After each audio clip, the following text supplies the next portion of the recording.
మహోన్నతుడ దయగల తండ్రి, ప్రేమస్వరూపిణి సుప్రభ మా కన్న తండ్రి, ఆది యందు వాక్యం ఉండెను, వాక్యం దేవుని యందు ఉండెను, వాక్యం దేవుడై ఉండెను. మీ పరిశుద్ధమైన వాక్యాన్ని చెప్పే యోగ్యత అర్హత నాకు లేదు ప్రభు. నేను అయోగ్యుణ్ణి, మీ పాదాల దగ్గరికి వచ్చాను ప్రభు. మీరే నన్ను మీ రక్తంలో శుద్ధి చేయండి, నా ప్రాణాత్మ శరీరాన్ని వేసే రక్తంలో పరిశుద్ధపరచండి. దేవా, నా వల్ల ఎవరికి ఉపయోగం ఉండదు, నా మాటల వల్ల ఎవరికి ఉపయోగం ఉండదు. నన్ను పాత్రగా వాడుకుంటే అది నాకు ప్రజలకి ఉపయోగం, ఆశీర్వాదం.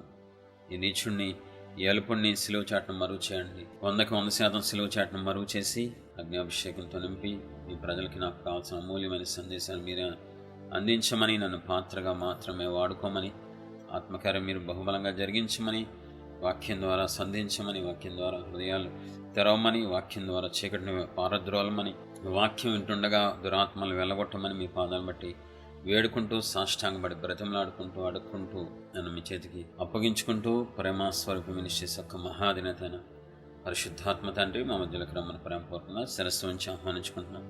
మీరే మమ్మల్ని నడిపించి మహిమ పొందడం మధ్యనేసే పరిశుద్ధమైన నామములో అడిగి వేడుకుంటున్నాం పరమ తండ్రి, ఆమేన్. ప్రియ దేవుని పిల్లారా, చాలా జాగ్రత్తగా వినాలి. మనం కిందటి వారం నిజమైన దేవుని సేవకుడు ఎలా ఉంటాడు, ఎలా ఉండాలి, దేవునికి ఎటువంటి సేవకుడు ఇష్టం, ప్రజలకు ఎటువంటి సేవకుడు అవసరం, ప్రజలను నడిపించే ఒక సేవకుడు, ఒక కాపరి లేదా ఒక నాయకుడు ఎలా ఉండాలి అని వాక్యపు వెలుగులో మనం చూడటం జరిగింది. ఒక భాగమే చెప్పాం, ఇది రెండో భాగం. ఇది మొదటి భాగంలో ఏం విన్నామో ఒకసారి గుర్తు చేస్తున్నాను 2 లైన్లో. నిజమైన దేవుని సేవకునికి ఉండాల్సిన లక్షణాలు మొదటి భాగంలో చూసాం. ఏమిటవి? సేవకుడికి ఎటువంటి లక్షణాలు ఉండాలి, ప్రపంచవ్యాప్తంగా ఒక సేవకుడు ఉపయోగపడాలంటే, ప్రజలకు ఆశీర్వాదంగా ఉండాలంటే, దేవుణ్ణి సంతోషపెట్టాలంటే ఆ సేవకునికి, సేవకుడైనా సేవకురాలైనా ఎవరికైనా ఆ సేవకునికి ఉండాల్సిన ప్రాముఖ్యమైన లక్షణాలలో 3 లక్షణాలు కింద వారం చూసాం. మొదటిది, ఆ వ్యక్తి మగైనా ఆడైనా పర్వాలేదు, ఆ వ్యక్తి దేవుణ్ణి ప్రేమించే వ్యక్తిగా ఉండాలి. దేవుణ్ణి ప్రేమించకుండా నిజమైన సేవ చేయటం అసాధ్యం. రెండోదిగా, దేవుణ్ణి ఆరాధించే వ్యక్తిగా ఉండాలి నిజమైన సేవకుడు. దేవుణ్ణి హృదయలోతుల్లోంచి ప్రాణాత్మ శరీరాలతో, సత్యంతో, ఆనందంతో, ఆర్భాటంతో ఆరాధించే వ్యక్తిగా ఉండాలి. మూడవ లక్షణం, దేవుణ్ణి మహిమపరిచే విధంగా ఉండాలి. దేవుణ్ణి మహిమపరచడానికి ఎగబడాలి సేవకుడు. దేవుణ్ణి మహిమపరచడం తన భాగ్యంగా ఎంచుకోవాలి నిజమైన సేవకుడు. మొదటిది ప్రేమించాలి, రెండోది ఆరాధించాలి, మూడోది మహిమపరచాలి. దేవుణ్ణి ప్రేమించాలి, దేవుణ్ణి ఆరాధించాలి, దేవుణ్ణి మహిమపరచాలి. ఈరోజు రెండవ భాగంలో 4వ లక్షణాన్ని చూద్దాం. నిజమైన సేవకుడికి లేదా నిజమైన నాయకుడికి ఉండాల్సిన ప్రాముఖ్యమైన లక్షణాల్లో 4వ లక్షణం, దేవుని చిత్తం చెయ్యాలి. దేవుని చిత్తమే చెయ్యాలి, స్వచిత్తం చేసుకోకూడదు. దేవుని సేవకుడు అనబడేవాడు దేవుని చిత్తమే ప్రతిరోజు, ప్రతి క్షణం, ప్రతిసారి చెయ్యాలి. మళ్ళీ చెప్తున్నాను, నెలకొకసారి కాదు, సంవత్సరానికి ఒకసారి కాదు, 3 నెలలకు ఒకసారి కాదు దేవుడి చిత్తం చేసేది. నిజమైన దేవుని సేవకుడు ఎవరు? నిజమైన దేవుని సేవకుడు ప్రతి క్షణం, ప్రతిరోజు, ప్రతి నెల, ప్రతి సంవత్సరం లేదా జీవితకాలం దేవుని చిత్తం చేసేవాడే నిజమైన దేవుని సేవకుడు. అది కష్టమైన, నష్టమైన, ఇరుకైన, ఇబ్బంది అయినా, అవమానాలైన, నిందలైనా, ఏదైనా సరే అవన్నీ లెక్క చేయకుండా దేవుడు చెప్పింది చెప్పినట్లు చేసేవాడే నిజమైన, అసలైన సేవకుడు. స్వచిత్తం అనేది సేవకుడికి సిలువలో కొట్టివేయబడాలి. సిలువలో తన స్వచిత్తాన్ని కొట్టివేసి జీవితకాలం మీ చిత్తమే చేస్తాను ప్రభు అని సమర్పణతో ముందుకు వెళ్ళాలి నిజమైన సేవకుడు. వెళ్తాడు నిజమైన దేవుని సేవకుడు. కానీ ఈ రోజుల్లో చాలా అరుదు, చాలా తక్కువ మంది కనబడతా ఉంటారు దేవుని చిత్తంలో సేవ చేసేవాళ్ళు. కీర్తనలో 143:10 వచనం చాలా విలువైన వచనం, చాలా ప్రాముఖ్యమైన వచనం. మీరే నా దేవుడు, మీ చిత్తానుసారంగా ప్రవర్తించుటకు నాకు నేర్పుము. చాలు. నీవే నా దేవుడవు, నీ చిత్తానుసారముగా ప్రవర్తించుటకు నాకు నేర్పుము అని భక్తుడు స్పష్టంగా మాట్లాడుతున్నాడు. అద్భుతమైన వచనం ఇది. మన జీవితకాలం మన హృదయాల్లో భద్రపరచుకోవాలి. చదవాలి. పైన చదువు. దావీదు కీర్తన. దావీదు రచించిన కీర్తనలో ఇది ఒక కీర్తన. ఈ కీర్తనాకారుడు ఏమంటున్నాడు తెలుసా? నీవే నా దేవుడవు, నీ చిత్తానుసారముగా ప్రవర్తించుటకు నాకు నేర్పుము. దేవుని పాదాల దగ్గర నేర్చుకోవాలి సేవకుడు ఆయన చిత్తం చేయటం. చిన్న విషయం కాదండి బాబోయ్, ఆకాశం అంత పెద్ద విషయం. కాబట్టి కిందటి వారం 3 లక్షణాలు చెప్పడానికి దేవుడు నాకు సహాయం చేశారు, కృప చూపించారు, జ్ఞానం ఇచ్చారు. కానీ ఈసారి ఒకటే పాయింట్, ఒక లక్షణం చాలు. ఈ లక్షణాన్ని చాలా జాగ్రత్తగా అర్థం చేసుకుంటే జన్మధన్యమే. వినే విశ్వాసులు, వినే సేవకులు ఈ పాయింట్, ఈ లక్షణాన్ని అలవాటు చేసుకుంటే జీవితం ధన్యమైపోద్ది, జీవితం ఆశీర్వాదంగా మారిపోద్ది, జీవితం ప్రజలకి దీవెనగా మారిపోద్ది. అలా దేవుడు మార్చగలరు. చాలా ప్రాముఖ్యమైన విషయం, దేవుని సేవకుడు ఖచ్చితంగా దేవుని చిత్తమే చేయాలి. ఎట్టి పరిస్థితుల్లో తన చిత్తం చేసుకోకూడదు. ఎంత లాభమైనా తన చిత్తం చేసుకోకూడదు. అంత ఈజీగా ఇది అర్థం కాదు. ఇది చిన్న సబ్జెక్టు కాదు, చాలా పవర్ఫుల్ సబ్జెక్టు.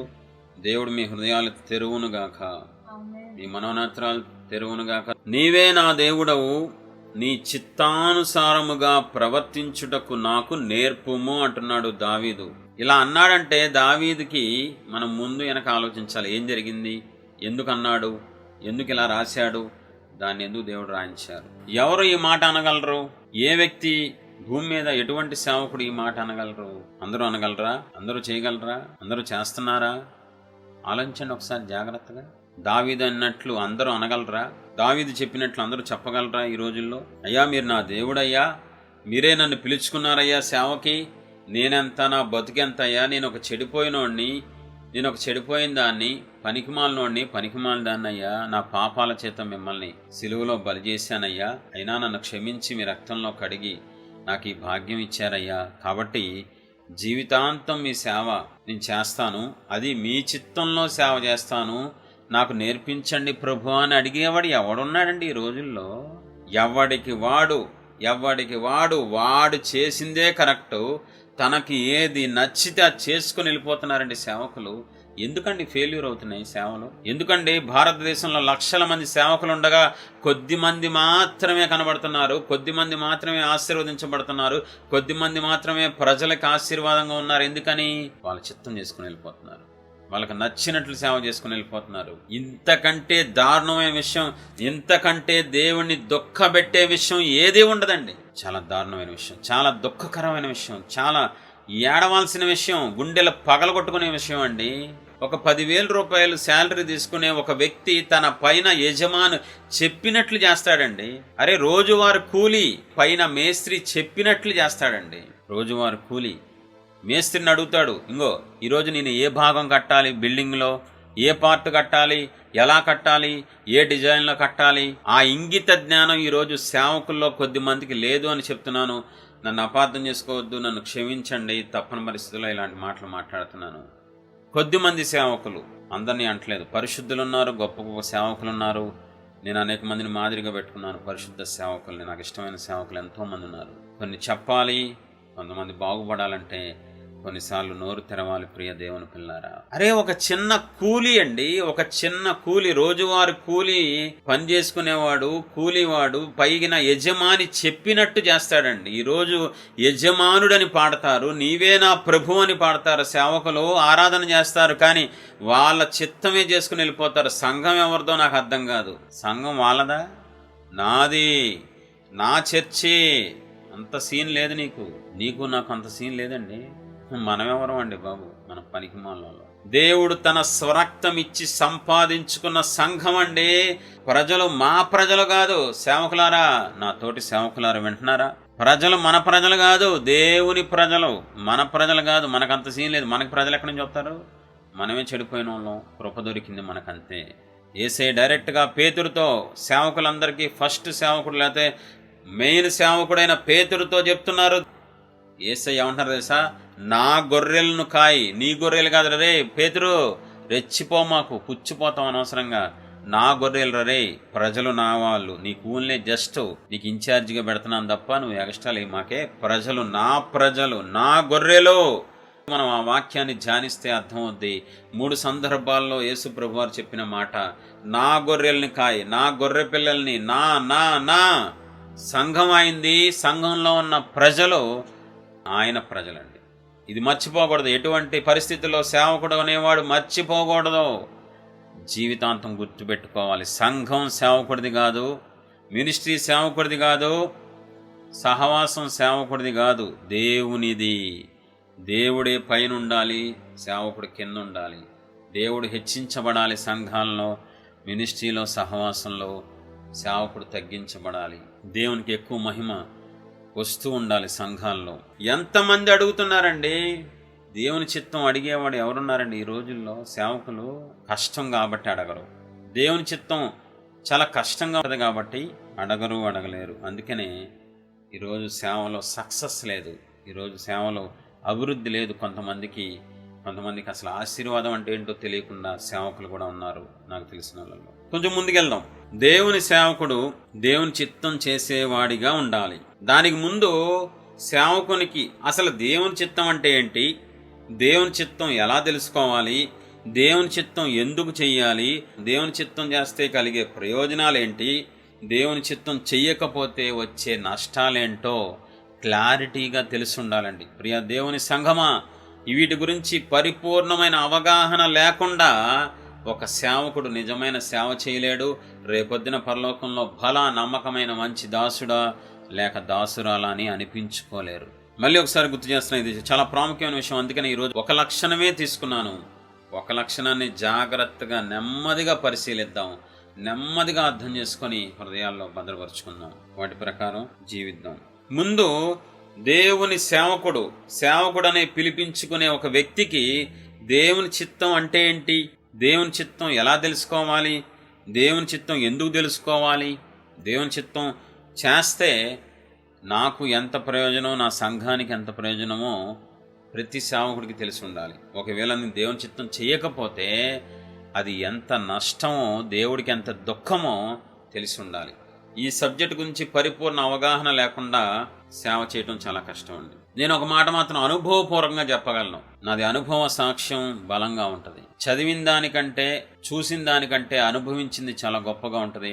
ఆ వ్యక్తి ధైర్యంగా చెప్పగలడు, గొప్పగా వివరించగలడు ఒక వ్యక్తి అనుభవిస్తే. కాబట్టి నేను అనుభవించిన దాని ప్రకారం చెప్పేది ఏంటంటే, ఒక సేవకుడు లేదా సేవకురాలు దేవుని చిత్తం చెయ్యడం వల్ల తక్కువ సమయంలో ఎక్కువ రిజల్ట్ చూడొచ్చండి. తక్కువ సమయంలో తక్కువ పెట్టుబడి పెట్టి ఎక్కువ లాభం పొందుకోవచ్చు. చాలా ప్రాముఖ్యమైన విషయం అండి. ఒక సేవకుడు లేదా సేవకురాలు దేవుని చిత్తం చెయ్యగలిగితే తక్కువ సమయంలో ఎక్కువ రిజల్ట్ వస్తుంది. అదే గనక వాళ్ళ చిత్తం చేసుకుంటే ఎక్కువ సమయంలో తక్కువ రిజల్ట్ వస్తుంది. కొన్నిసార్లు అది కూడా రాదు. అది ఆయన కృప మీద ఆధారపడుతుంది. కొన్నిసార్లు ఎందుకు ఇస్తారంటే, సర్లే ఏడుతున్నారుగా, నా చిత్తం చేయకపోయినా నా సేవ చేసేది అని కృప ద్వారా వాడుకుంటారు. చాలా ప్రాముఖ్యమైన విషయం అండి ఇది. దేవుడు మనసును కొద్దిగా నేను అతి తక్కువగా తెలుసుకున్నాను కాబట్టి దాని గురించి చెప్పగలుగుతున్నాను.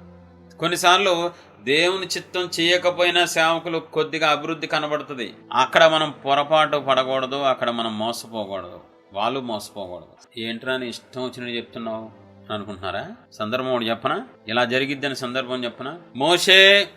మోషే అని పిలిచారు. సేవలో చివరి కాలంలో, మోషే కాలంలో బహుబలంగా వాడబడినప్పుడు ఏం జరిగింది? తన జీవిత కాలంలో చివరి సమయంలో ఇంకొద్ది కాలం చనిపోబోతున్నాడు. మోషే బండతో మాట్లాడు అన్నారు. మనోడు వెళ్ళి మాట్లాడమంటే ఈ ప్రజలు విసిగించడం వల్ల ఏం చేశాడు? కొట్టాడు. చెప్పింది ఏంటి? మాట్లాడమన్నారు దేవుడు. పొల్లుకు పొల్లు జాగ్రత్తగా ఆయన చెప్పింది చెప్పినట్లే చెయ్యాలి. కూర్చోమంటే కూర్చోవాలి, నుంచోమంటే నుంచోవాలి. అదే దేవుని చిత్తం చేయడం. ఆయన ఏది చెప్తే అది చెయ్యాలి. మోషే బండ దగ్గరికి వెళ్ళి మాట్లాడు, నేను నీరిస్తాను అన్నారు. మోషే ఏం చేశాడు? దేవుని చిత్తానికి విరుద్ధంగా కొట్టాడు. మాట్లాడమంటే కొట్టాడు. అప్పుడు ఏం జరిగింది? నీళ్లు రావటం ఆగిపోయినాయా? కాదు, వచ్చినాయి. సంఖ్యాకాండం 20:7 చదువుతున్నాం చూడండి. అంతటా యెహోవా మోషేకు ఇలాగున సెలవిచ్చెను, నీవు నీ కర్రను తీసుకొని నీవును నీ సహోదరుడైన అహరోనును ఈ సమాజమును పోగుచేసి వారి కన్నుల ఎదుట ఆ బండతో మాట్లాడుము, అది నీళ్ళిచ్చును. నీవు వారి కొరకు నీళ్లను బండలో నుండి రప్పించి సమాజమునకును వారి పశువులకును త్రాగుటకిమ్ము. యెహోవా అతనికి ఆజ్ఞాపించినట్లు మోషే ఆయన సన్నిధి నుండి ఆ కర్రను తీసుకొని పోయెను. తరువాత మోషే అహరోనులు ఆ బండ ఎదుట సమాజమును పోగు చేసినప్పుడు అతడు వారితో, ద్రోహులారా వినుడి, మేము ఈ బండలో నుండి మీ కొరకు నీళ్లు రప్పింపవలనా అనెను. అప్పుడు మోషే తన చెయ్యి ఎత్తి 2 మారులు తన కర్రతో ఆ బండను కొట్టగా నీళ్లు సమృద్ధిగా ప్రవహించెను, సమాజమును పశువులను త్రాగెను. దేవుడికి మండిపోయిందంతే. చూడండి, ఇప్పుడు చూడండి ఉంటుంది. అప్పుడు మోషే తన చెయ్యి ఎత్తి 2 మారులు తన కర్రతో ఆ బండను కొట్టగా నీళ్లు సమృద్ధిగా ప్రవహించెను, సమాజమును పశువులను త్రాగెను. ఇప్పుడు 12వ వచనం చూడండి ఒకసారి. అప్పుడు యెహోవా మోషే అహరోనులతో, మీరు ఇశ్రాయేలీయుల కన్నుల ఎదుట నా పరిశుద్ధతను సన్మానించునట్లు నన్ను నమ్ముకొనకపోతిరి కనుక ఈ సమాజమును నేను వారికిచ్చిన దేశములోనికి మీరు తోడుకొని పోరని చెప్పాను. మండిపోయిందంతే. ఎందుకని? మాట్లాడరా మోషే అంటే కొట్టాడు. అంటే దేవుడి చిత్తానికి విరుద్ధంగా చేయటం వల్ల. ఇది విన్నప్పుడు, ఇది చదివినప్పుడు నా గుండె వణికిపోయింది, నా హృదయం బద్దలైపోయింది, భయంతో వణుకు పుట్టిందంతే. బాబోయ్, దేవుని చిత్తంలోంచి కుడికి గాని ఎడమక గాని తప్పిపోకూడదు సేవకుడు అనేవాడు. చూడండి, అక్కడ బండని మాట్లాడమంటే కొట్టాడు. మరి కొట్టినప్పుడు నీళ్ళు ఎలా వచ్చినాయండి? ఆలోచన ఒకసారి. మాట్లాడమని చెప్పారు దేవుడు స్పష్టంగా, నువ్వు కర్ర తీసుకెళ్ళు కానీ బండతో మాట్లాడు అని చెప్పారు. బండతో మాట్లాడుము, అది నీళ్ళు ఇచ్చును. కానీ ఏం చేశాడు? కర్రతో 2 మారులు తన కర్రతో ఆ బండను కొట్టగా నీళ్లు సమృద్ధిగా ప్రవహించాను. అవిధేయత చూపించాడు, తిరుగుబాటు చేశాడు మోషే అనే గొప్ప సేవకుడు. అయినా సరే నీళ్ళు వచ్చినాయి. ఇది పాయింట్, ఇది పట్టుకోవాలి. సమృద్ధిగా ప్రవహించెను. దేవుని సేవకుడు ఒకవేళ అవిధేయత చూపించిన, సంఘంలో తిరుగుబాటు చేసిన, సమృద్ధిగా దేవుడు కార్యాలు చేస్తారు. ఇదే టెక్నిక్ అండి, ఇది దేవుని యొక్క మనస్సు. కానీ ఆ తర్వాత ఉంటుంది సేవకుడికి. కాబట్టి ఈరోజు ప్రపంచవ్యాప్తంగా సేవకులు కార్యాలు చూసి ఏమనుకుంటున్నారంటే, కార్యాలు జరుగుతున్నాయంటే దేవుని చిత్తమే కదా నేను చేసేది. అబ్బో, ఇది అన్నిటికంటే అగ్ని పరీక్ష. సేవకుడు జీవితంలో అగ్ని పరీక్ష ఏదిరా బాబు అని అంటే, దేవుని చిత్తం తెలుసుకోవటం, దేవుని చిత్త ప్రకారం జీవించడమే అన్నిటికంటే భయంకరమైన గొప్ప పరీక్ష అండి. నిజమైన సేవకుడికి ప్రతిరోజు పరీక్షేనండి బాబు. ప్రతిరోజు పరీక్షే, ప్రతిరోజు పరీక్షే, ప్రతి విషయంలోనే పరీక్షే. చాలా జాగ్రత్తగా ఉండాలి దేవుని సేవకులు. నిజమైన సేవకులకి ఎప్పుడూ పరీక్షేనండి. కాబట్టి నిజంగా దేవుని చిత్తంలో సేవ చేస్తే అతి తక్కువ సమయంలో ఎక్కువ ఫలితం వస్తుంది. దేవుని చిత్తంలో సేవ చేయకపోతే ఫలితం రాదు. ఒకవేళ కొన్నిసార్లు వచ్చినా అది కృప ద్వారానే వస్తుంది తప్ప ఆయన సంతోషంగా కాదు. బాధపడుతూ కూడా కొన్ని కార్యాలు చేస్తారు. చూడండి, మీకు ఎగ్జాంపుల్ చెప్తాను. ఒక తండ్రికి 2 కొడుకులు ఉన్నారు, యవనస్తులు. 2 కొడుకులు యవనస్తులు. 1 సంవత్సరం గ్యాపు అన్నయ్యకి తమ్ముడికి. 2 కాలేజీలో జాయిన్ అయ్యారు. అన్నదమ్ములు బళ్ళు కావాలని అడిగారు. 2కి బండ్లు కొనిపెట్టాడు తండ్రి. కాకపోతే పెద్దోడికి ఏడుస్తూ కొనిపెట్టాడు, చిన్నోడికి సంతోషంగా కొనిపెట్టాడు. ఏంటి తేడా? పెద్దోడి క్యారెక్టర్ మంచిది కాదు, చండాలపోడు, గర్వాంధుడు, నీచుడు, నికృష్టుడు.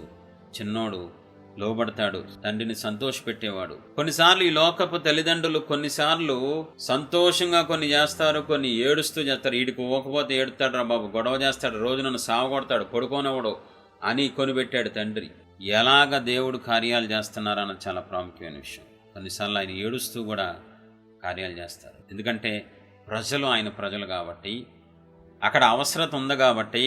అక్కడ ఇశ్రాయేల్ జనాంగం దేవుని జనాంగం, అక్కడ నీళ్లు కావాలి, వాళ్ళు దాహంతో చచ్చిపోతున్నారు. అందుకని సేవకుడు మోషే లోబడకపోయినా, తిరుగుబాటు చేసినా నీళ్లు సమృద్ధిగా వచ్చేసింది. చాలా జాగ్రత్తగా ఉండాలండి. సేవకులకి తీర్పు మామూలుగా ఉండదు, 2 తీర్పు ఉంటుంది. అందుకని ఎక్కువ అగ్నిగుండంలో సేవకులే కనబడతారంట విశ్వాసుల కంటే రేపు నరకంలో.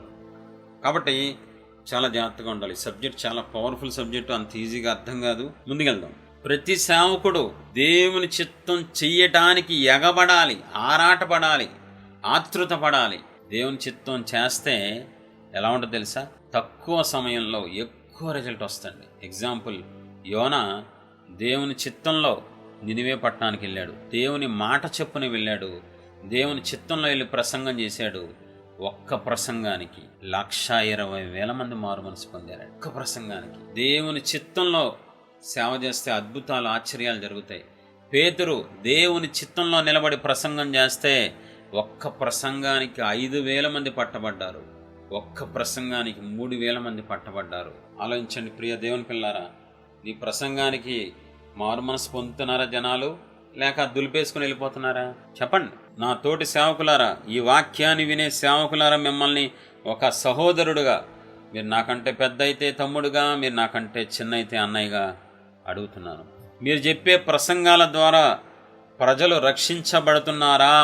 రక్షించబడకపోతే మీరు దేవుని చిత్తంలో సేవ చేయట్లేదన్నమాట. దేవుని చిత్తంలో యోనా ప్రసంగం చేసినప్పుడు ప్రజలు 1,20,000 మంది మారు మనస్సు పొంది పాపాలు ఒప్పుకున్నారు. దేవుని చిత్తంలో పేతురు ప్రసంగం చేసినప్పుడు 3,000 మంది ఒక్క రోజులో బాప్తిసం పొందారు. 5,000 మంది రక్షించబడ్డారు. ఇంకోసారి ప్రసంగాలు ఎవడైనా చేస్తాడండి? ప్రసంగాలు పెద్ద గొప్పే ఉందండి. మనకంటే మార్కెటింగ్ ఏజెంట్లకు ఇచ్చారనుకోండి, ఒక బైబిల్ ఇచ్చి అరే నేర్చుకొని ప్రసంగం చేయమంటే మనకంటే బాగా చేస్తారండి. పెద్ద గొప్ప విషయం ఉందండి. ఒక గంట అనర్గళంగా మాట్లాడటం కూడా పెద్ద గొప్పేనా? ఒక గంట ఆపకుండా ప్రసంగం చేయటం కూడా పెద్ద గొప్ప ఏంటి? దేవుని చిత్తంలో జీవిస్తూ, దేవుని చిత్తంలో సేవ చేస్తూ, దేవుని చిత్తంలో వాక్యం చెప్పినప్పుడు అక్కడ ఆత్మకార్యం జరిగిద్దండి. దేవుడే ఇంకా కార్యం చేయడం ఆరంభిస్తారు. హృదయాలు మార్చి పారేస్తారు. కఠిన హృదయాలు బద్దలు చేసేస్తారంతే. రాతి గుండెలు కూడా మాంసపు గుండెలుగా మారిపోతాయి యేసయ్య నామములో. ఎప్పుడు? దేవుని చిత్తంలో సేవ చేస్తే. నిజమైన దేవుని సేవకుడు ప్రసంగం చేస్తే హృదయాలు బద్దలవ్వాలి, హృదయాలు వణికిపోవాలి, హృదయాలు మార్పు చెందాలి, పాపాన్ని ఒప్పుకోవాలి, పాపాన్ని విడిచిపెట్టాలి. చెక్ చేసుకోండి. ఎంతోమంది సేవకులు ఉన్నారు, ఎన్నో ప్రసంగాలు ఉన్నాయి. ఒక్కొక్కరు లెక్కలేని ప్రసంగాలు. బుధవారం ప్రసంగం చేస్తారు, గురువారం చేస్తారు, ఆదివారం సాయంకాలం చేస్తారు. కానీ రిజల్ట్ వస్తుందా? ప్రసంగాల వల్ల మార్పు చెందుతున్నారా ప్రజలు? పాపాన్ని వదిలేస్తున్నారా? పాపాన్ని అసహించుకుంటున్నారా? దేవుని వైపు తిరుగుతున్నారా? దేవుని పాదాలు పట్టుకుంటున్నారా? ఇది చాలా ప్రాముఖ్యమైన విషయం. ఇంకా ముందుకెళ్దాం. దేవునికి ఎవరు కావాలి? సంఘం దేవుడిది. సార్వత్రిక సంఘానికి ఇన్ఛార్జ్ ఎవరు? యేసు ప్రభువారు. ఆయన శిరస్సు అయి ఉన్నారు. ఎవరు కావాలి? ఎటువంటి సేవకుల కోసం యేసు ప్రభువారు ఎదురు చూస్తున్నారు? తన చిత్తం చేసే సేవకులు కావాలి దేవునికి. ఎవరి కోసం దేవుడు ఎదురు చూస్తున్నారు?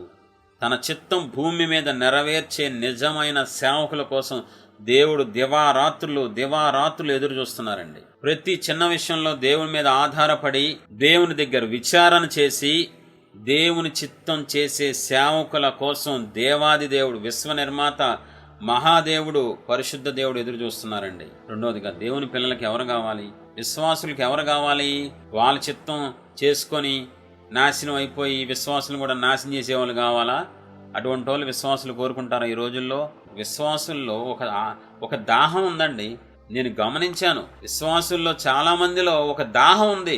నేను దేవుని చిత్తం చెయ్యాలి, నేను దేవుని చిత్తంలో జాబ్ చేయాలి, నా పట్ల దేవుని చిత్తం ఏంటో తెలుసుకోవాలి, దేవుని చిత్తం ఏంటి, దేవుని ప్రణాళిక నేను ఉన్నానా లేదా, నేనేం చెయ్యాలి, ఎటువంటి వివాహం చేసుకోవాలని విశ్వాసుల్లో దాహం ఉంది. కానీ దేవుని చిత్తం చేసే సేవకులు వాళ్ళకు కనబడట్లేదు. దేవుని చిత్తం వాళ్ళతో చేయించే సేవకులు అటువంటి విశ్వాసులకి కనబడక దివారాత్రులు ఏడుస్తున్నారండి. ఎవరైనా మాకున్నారా? దేవుని చిత్తం మాకు చెప్పి, నిజమైన దేవుని చిత్తం మాకు చెప్పి మాతో చేయించే అటువంటి గొప్ప సేవకులు ఎవరైనా ఉన్నారా అని ఏడుస్తున్నారు కొంతమంది విశ్వాసులు. కొంతమంది దాహంతో ఉన్నవాళ్ళు బైబిల్ చదివి దేవుని చిత్తం చేస్తే ఎంత బాగుంటుందా?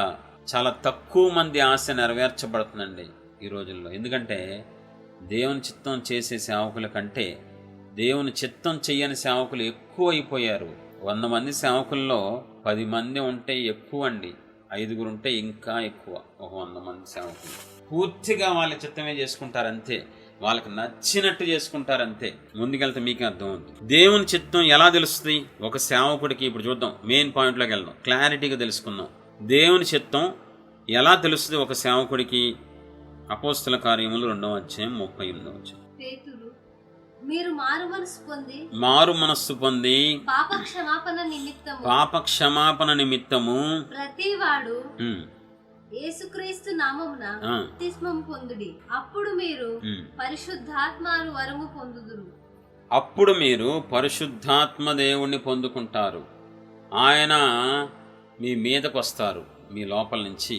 అప్పుడు ఏం చేస్తారు? పరిశుద్ధాత్మ దేవుడు తన చిత్తాన్ని బయలుపరుస్తారు, తన చిత్తంలో నడిపిస్తారు. తన చిత్తాన్ని నీకు తెలియజేస్తారు. ఎప్పుడు సేవకుడు అనే ఒక వ్యక్తి, సేవకురాలనే ఒక వ్యక్తి మారు మనస్సు పొందాలి. మీరు అందరినీ చూడండి, నేను ఒకరిద్దరి గురించి మాట్లాడట్లా, యూనివర్సల్గా మాట్లాడుతున్నాను. ప్రపంచవ్యాప్తంగా ఉన్న సార్వత్రిక సంఘంలో ఉన్న సేవకుల గురించి మాట్లాడుతున్నాను. మారు మనస్సు లేని సేవకులు నాకు ఎంతోమంది తెలుసు. విశ్వాసే మారు మనస్సు కలిగి ఉండాలి, కానీ విశ్వాసులున్న సేవకులు మారు మనస్సు లేకుండా జీవించే వాళ్ళు నాకు ఎంతోమంది తెలుసు. అసలు మారు మనస్సు అంటే ఏంటో తెలియని సేవకులు నాకు ఎంతోమంది తెలుసు. అంటే ఎటువంటి దారుణమైన పరిస్థితిలో మనం ఉన్నాం, ఎంత దౌర్భాగ్య స్థితిలో ఉందండి ఈరోజు క్రైస్తవ్యం. మారు మనస్సు అంటే ఏంటో తెలియని సేవకులు ఉన్నారు. పాపక్షమాపణ గురించి పరిపూర్ణమైన అవగాహన లేని సేవకులు ఎంతోమంది ఉన్నారు. దేవుడు నన్ను పిలిచారు, దేవుడు నన్ను పిలిచారు, దేవుడు నన్ను సేవ చేయమన్నారు, దేవుడు నన్ను సేవ చేయమన్నారు. ఈ పాట పాడే వాళ్ళు ఎక్కువైపోయారు, కానీ దేవుని చిత్తం ఎవరికి తెలుస్తుంది? మారు మనస్సు పొంది పాపక్షమాపణ ఒక యాగంలాగా చేసి జన్మతః కర్మతః పాపాలని శాపాలని ఆయన రక్తంలో కడుక్కొని విరకొట్టుకొని ఒక నూతన సృష్టిగా మార్చబడిన వ్యక్తికి పరిశుద్ధాత్మ దేవుడు తన చిత్తాన్ని బయలుపరుస్తారు. అప్పటి వరకు దేవుడు ఆ వ్యక్తితో మాట్లాడటం అసాధ్యం. అప్పటి వరకు దేవుడు ఆ వ్యక్తితో తన చిత్తాన్ని చెప్పడం అసంభవం అండి, అసంభవం. ఎవరితో పడితే వాళ్ళతో దేవుడు మాట్లాడరో అది అబద్ధం. అందరితో దేవుడు మాట్లాడతారంటది అబద్ధం. మరి అందరూ దేవుడు స్వరం వింటున్నారా? అందరిలో దేవుడు ఉన్నారుగా. మరి యేసు ప్రభు వారిని సొంత రక్షకుడుగా అంగీకరించిన ప్రతి ఒక్కరిలో పరిశుద్ధాత్మ దేవుడు ఉంటారు. గొప్ప పనులు చేయక్కర్లా. యేసు ప్రభు వారిని సొంత రక్షకుడుగా అంగీకరించిన ప్రతి ఒక్కరిలో పరిశుద్ధాత్మ దేవుడు ఉంటారు. మరి ఆయన స్వరం ఎందుకు వినబడట్లేదు నీకు? మరి ఎందుకు నీ జీవితం ఫెయిల్యూర్ అయిపోయింది ఈరోజు? ఎందుకు నీ సేవ ఫెయిల్యూర్ అయిపోయింది ఈరోజు? ఎందుకు నువ్వు సేవ చేసిన తర్వాత అవమానాల పాలైపోయి రోడ్డు మీద పడిపోయావు? దేవుడు నీకు మాట్లాడట్లేదు కాబట్టి, దేవుడు నీకు చెప్పట్లేదు కాబట్టి, దేవుడు తన చిత్తాన్ని నీకు బయలుపరచట్లేదు కాబట్టి. ఎందుకు బయలుపరచట్లేదు? నువ్వు ఆయనకి తగ్గట్లు లేవు కాబట్టి, నువ్వు ఆయనకు అనుకూలంగా జీవించలేదు కాబట్టి ఆయన తన చిత్తాన్ని చెప్పరు. లోపలే ఉంటారు కానీ మౌనంగా ఉంటారు. లోపలే ఉంటారు కానీ మౌనంగా ఉంటారు. నువ్వు నష్టపోతున్నా కూడా ఆయన నీతో మాట్లాడలేరు. నువ్వు ఆయన చిత్తానికి విరుద్ధమైన దాంట్లోకి వెళ్ళి లక్షలు నష్టపోతున్నా కూడా ఆయన మౌనంగానే ఉంటారు కానీ నీతో మాట్లాడరు. ఎందుకంటే ఆయన తన స్వభావానికి విరుద్ధంగా ఏమీ చేయరు. ఆయనకు కొన్ని కండిషన్స్ ఉంటాయి, ఆయన కొన్ని నియమాలు ఉంటాయి. ఆయన తన నియమాన్ని ప్రకారమే మాట్లాడతారు, ప్రవర్తిస్తారు. ఆయన నీలోనే దేవుడు ఉంటారు. నువ్వు వెళ్ళిపోతానే ఉంటావు ఆయనకు విరుద్ధంగా సేవ చేస్తూనే ఉంటావు. అది ఫెయిల్యూర్ అవుద్ది. సాతానుగా నిన్ను చితక కొడతాడని తెలుసు దేవుడికి. నువ్వు రోడ్డు మీద పడిపోతావని తెలుసు, అవమానాలు పాలవుతావని తెలుసు, అందరూ నీ మొహం మీద ఉమ్మేస్తారని తెలుసు. అయినా దేవుడు మాట్లాడరు నీతో. చాలా జాగ్రత్తగా అర్థం చేసుకోవాలి దేవుడిని. నువ్వు దేవుడిని అర్థం చేసుకోవాలంటే ఇంకో జన్మెత్తాలి. నువ్వు నేను అంత ఈజీగా దేవుడిని అర్థం చేసుకోవడం. దేవుడు అగోచరుడు. చాలా కొద్ది భాగం మనకు తెలుస్తుంది. అది కూడా చాలా కష్టపడితే తెలుస్తుంది. అది కూడా ఆయనకి ఇష్టమైతేనే తెలియజేస్తారు. మళ్ళీ అదొకటి ఉంది. చాలా డేంజర్ అండి. చాలా చాలా చెడ్డ రోజులు మనం ఉన్నాం, భయంకరమైన రోజుల్లో ఉన్నాం. ఈ విషయం తెలియక చాలామంది, ఎంతమంది సేవలో ఫెయిల్యూర్ అయ్యారండి. ఎంతమంది రాంగ్ స్టెప్ తీసుకొని సేవ మానేసి మళ్ళీ ఉద్యోగాలకి బిజినెస్కి వెళ్ళిపోయిన వాళ్ళు ఉన్నారండి. లెక్కలేనంతమంది ఉన్నారు తెలుగు రాష్ట్రాల్లో. లెక్కలేనంతమంది ఉన్నారండి.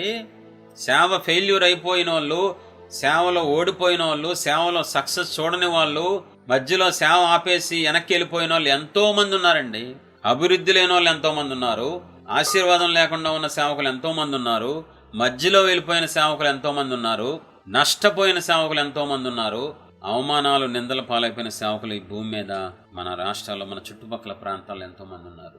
మరి లోపలే దేవుడు ఉన్నారు కదా, పరిశుద్ధాత్మ దేవుడు లోపల ఉన్నారు కదా. ఆయన సంభవింపబో సంగతి తెలియజేసే దేవుడు కదా. నీ ఇష్టం వచ్చినటువంటి దేవుడు తెలియజేయరు.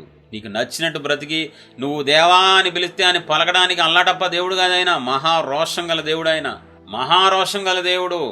నీకు ఆయనలో ప్రేమ మాత్రమే తెలుసు కానీ మిగతా లక్షణాలు తెలియవు నీకు. ఎవరితో పడితే వాళ్ళు దేవుడు మాట్లాడరు. అంత సీన్ లేదు, అంత సీన్ ఉండదు ఎవరు పడితే వాళ్ళకి. దయచేసి జాగ్రత్తగా అర్థం చేసుకోవాలి. దేవుడిని అర్థం చేసుకోవడం అంటే ఒక పెద్ద యాగం చేయాలి. ఎప్పుడు పరిశుద్ధాత్మని వరం పొందుకుంటారు, ఎప్పుడు దేవుడు మీదకొచ్చి ఒక వ్యక్తిని వాడుకుంటారు. బయట నుంచి పరిశుద్ధాత్మ దేవుడు లోపలికి వస్తారు, లోపల నుంచి పైకి వస్తారు. 3 స్టెప్స్గా పైకి వచ్చినప్పుడే ఆ వ్యక్తి వాడబడటం మొదలవుతాడు. సేవకుడు పైన ఉండాలి, సేవకుడు లోపల ఉండకూడదు. సేవకుడు పైకి పరిశుద్ధాత్మ దేవుడు వచ్చినప్పుడు ఆ సేవ అద్భుతంగా ఉంటుంది, ఆ సంఘం అద్భుతంగా ఉంటుంది, ఆ సేవకుడి వాడబడే విధానం అద్భుతంగా ఉంటుంది. ఆయన పైన ఉండాలి, కింద సేవకుడు ఉండాలి. కానీ ఈ రోజుల్లో సేవకుడు పైనుండి దేవుణ్ణి కింద పెడుతున్నారు. అందుకని అభివృద్ధి ఉండదు, ఆశీర్వాదం ఉండదు, అద్భుతాలు ఉండవు, ఏముండవండి. మహిమ కార్యాలు ఉండవు, అక్కడ ఆశ్చర్య కార్యాలు ఉండవు. నాకు తెలిసిన ఒక సేవకుడు ఉన్నాడు. నేను ఒకరోజు ఆ సేవకుడితో మాట్లాడుతూ, అన్నా ఎలా ఉంది సేవ, 2 సంవత్సరాల నుంచి సేవ చేస్తున్నారు కదా అని అడిగితే, 2 సంవత్సరాల్లో దేవుడు చేసిన కార్యాలు చెప్పండి అన్నా మీ సేవలో అని అడిగా. ఈ సేవకుడు ఈ 2 ఏళ్ల సేవకుడు అవ్వకముందు కొన్ని సంవత్సరాలు పరిచర్య చేశాడండి. 10 సంవత్సరాలు పరిచర్య చేసి వచ్చినోడు, స్టార్టింగ్ డైరెక్ట్గా సేవ చేసినోడు కాదు. అయితే నేను అడిగాను, అన్నా 2 సంవత్సరాల సేవలో దేవుని కార్యాలు చెప్పు, నీ సంఘంలో దేవుని మహిమ కార్యాలు చెప్పు, దేవుడు చేసిన ఆశ్చర్య కార్యాలు చెప్పు అన్నా అంటే, అన్నా 2 సంవత్సరాల్లో నేను ప్రార్థన చేసినప్పుడు దేవుడు అద్భుతం చేశారు, కడుపులో నొప్పి తగ్గిందన్నా అని చెప్పాడు. ఇంకేమన్నా చెప్పండి అన్నా అంటే ఏమి లేవన్నా అంటున్నాడు. 2 సంవత్సరాల సేవా జీవితంలో ఏమీ లేవంట, మహిమ కార్యాలు, దేవుని కార్యాలు లేవంట, ఆత్మకార్యాలు లేవంట. దేవుడు ఎవరితో పడితే వాళ్ళతో మాట్లాడరండి, ఎవరికి పడితే వాళ్ళకి దేవుడు తన చిత్తాన్ని చెప్పరు, ఎవరిని పడితే వాళ్ళని దేవుడు వాడుకోరు. నేను సేవకుడు అన్నంత మాత్రాన దేవుడు వాడేసుకుంటారా? అని అంత అల్లటప్ప దేవుడుగా ఉన్నారా మన దేవుడు? అంత ఈజీ అయిపోయిందా దేవుడు వాడుకోవడం అంటే? నువ్వు చెప్పుకుంటున్నావు దేవుడు నిన్ను వాడుకుంటున్నారు, ఆయన ఏం చెప్పరు. ఆయన అడిగితే నేను ఎక్కడ వాడుకుంటున్నాను, ఆడే వాడబడుతున్నాడు, ఆడ ఇష్టం వచ్చినట్టు. ఖచ్చితంగా అదే చెప్తారు. అందుకే కదండి, అక్రమము చేయువారులారా నా యుద్ధ నుంచి పోండి మీరు, నేను మిమ్మల్ని ఎరగను, మీకు ఇష్టం వచ్చినట్టు మీరు చేసుకున్నారు పోండిరా. రేపొద్దున తీర్పు దినాన ఎంతమంది ఫిల్టర్ అయిపోతారు తెలుసా సేవకులు? ఎంతమంది సేవకులు నరకానికి వెళ్ళిపోతారు తెలుసా తీర్పులో? ఒరే నా చిత్తం చేసావా, నీ చిత్తం చేసావా? అయ్యా ఎంత కష్టపడ్డానయ్యా, ఎన్ని ప్రాంతాలకు వెళ్ళానయ్యా, ఎంత ప్రయాసపడ్డానయ్యా, ఒరే అది నువ్వు చేసుకున్నావురా, నేను చేయమన్నానా? నేను చెప్పినట్టు చేసావా, నీకు నచ్చినట్టు చేసావా? ఈ ఒక్క ప్రశ్న అడిగితే పరలోకంలో తీర్పు దినాన కోట్ల మంది ఫిల్టర్ అయిపోతారు. చాలా కష్టం అండి బాబు దేవుని చిత్తం చేయడం అంటే. ఒక సేవకుడు దేవుని చిత్తం చేయడం అంటే అల్లాటప్ప కాదండి. మొదట ఆ సేవకుడు దేవుడి చిత్తం తెలుసుకోవాలంటే మారు మనస్సు పొందాలి, ఆయనకి నచ్చినట్లు పాపక్షమాపణ పొందాలి, జన్మతః కర్మతః పాపాలు ఆయన రక్తంలో కడుక్కోవాలి. అది కన్నీటితోనే, అది గుండె పగిలిపోయినట్లు కన్నీటితో ఒప్పుకోవాలి. ఆ తర్వాతే పరిశుద్ధాత్మ దేవుడు మీదకొచ్చి అప్పుడు వాడుకోవడం మొదలు పెడతారు. అసలు మారు మనసు అంటే ఏంటో తెలియనోడు సేవ చేస్తే దేవుడు ఎందుకు వాడుకుంటారు? పాపక్షమాపణ అంటే ఏంటో తెలియని పాపాన్ని కన్నీటితో ఒప్పుకొని సేవకులు దేవుడు ఎందుకు వాడుకుంటారు? ఆయన అల్లాటప్ప దేవుడే. అదే నిజమైతే 10 ఏళ్ళు 20 ఏళ్ళు అయినా కూడా ఏడుస్తూ ఉన్న సేవకులు ఎందుకంటే ఏడుస్తున్నారు? చేసే సేవేగా, మరి ఎందుకు సక్సెస్ లేదు? ఆయన చిత్తం చేయట్లేదు కాబట్టి, వాళ్ళకి ఇష్టం వచ్చినట్టు చేసుకుంటున్నారు కాబట్టి. అసలు బేసిక్కే తెలియని సేవకులు ఉన్నారండి, పునాది పడని సేవకులు ఉన్నారండి ఈ లోకంలో. ఇప్పుడున్న ప్రజెంట్ క్రైస్తవ లోకంలో ఎంత దారుణం అండి. రోమీయులకు రాసిన పత్రిక 12:2 మీరు ఈ లోక మర్యాదను అనుసరింపక ఉత్తమమును అనుకూలమును సంపూర్ణమును అయ్యున్న దేవుని చిత్తమేదో పరీక్షించి తెలుసుకొనున్నట్లు మీ మనస్సు మారి నూతన మగుట వలన రూపాంతరం పొందుడి. కన్ఫ్యూజ్గా ఉంటుంది, ట్విస్ట్గా ఉంటుంది. ఈ వచ్చిన చాలా జాగ్రత్తగా అర్థం చేసుకోవాలి. రోమీయులకు రాసిన పత్రిక 12:2 అపోస్తలుడైన పౌలు చెప్తున్న మాట, ఉత్తమము అనుకూలము సంపూర్ణమైన దేవుని చిత్తమేదో పరీక్షించి తెలుసుకోవాలంటే ఒక సేవకుడు ఏం జరగాలి? సేవకుని యొక్క మనస్సు మారాలి. ఆ మనస్సు మారి నూతనమవ్వాలి. పాత మనస్సు పోవాలి, లోకపు మనస్సు పోవాలి, పాపపు మనస్సు పోవాలి, కొత్త మనస్సు రావాలి సేవకునికి, నూతన మనస్సు రావాలి సేవకునికి. ఆ మనస్సు మారి దేవుని వైపు తిరిగి రూపాంతరం చెందితేనే.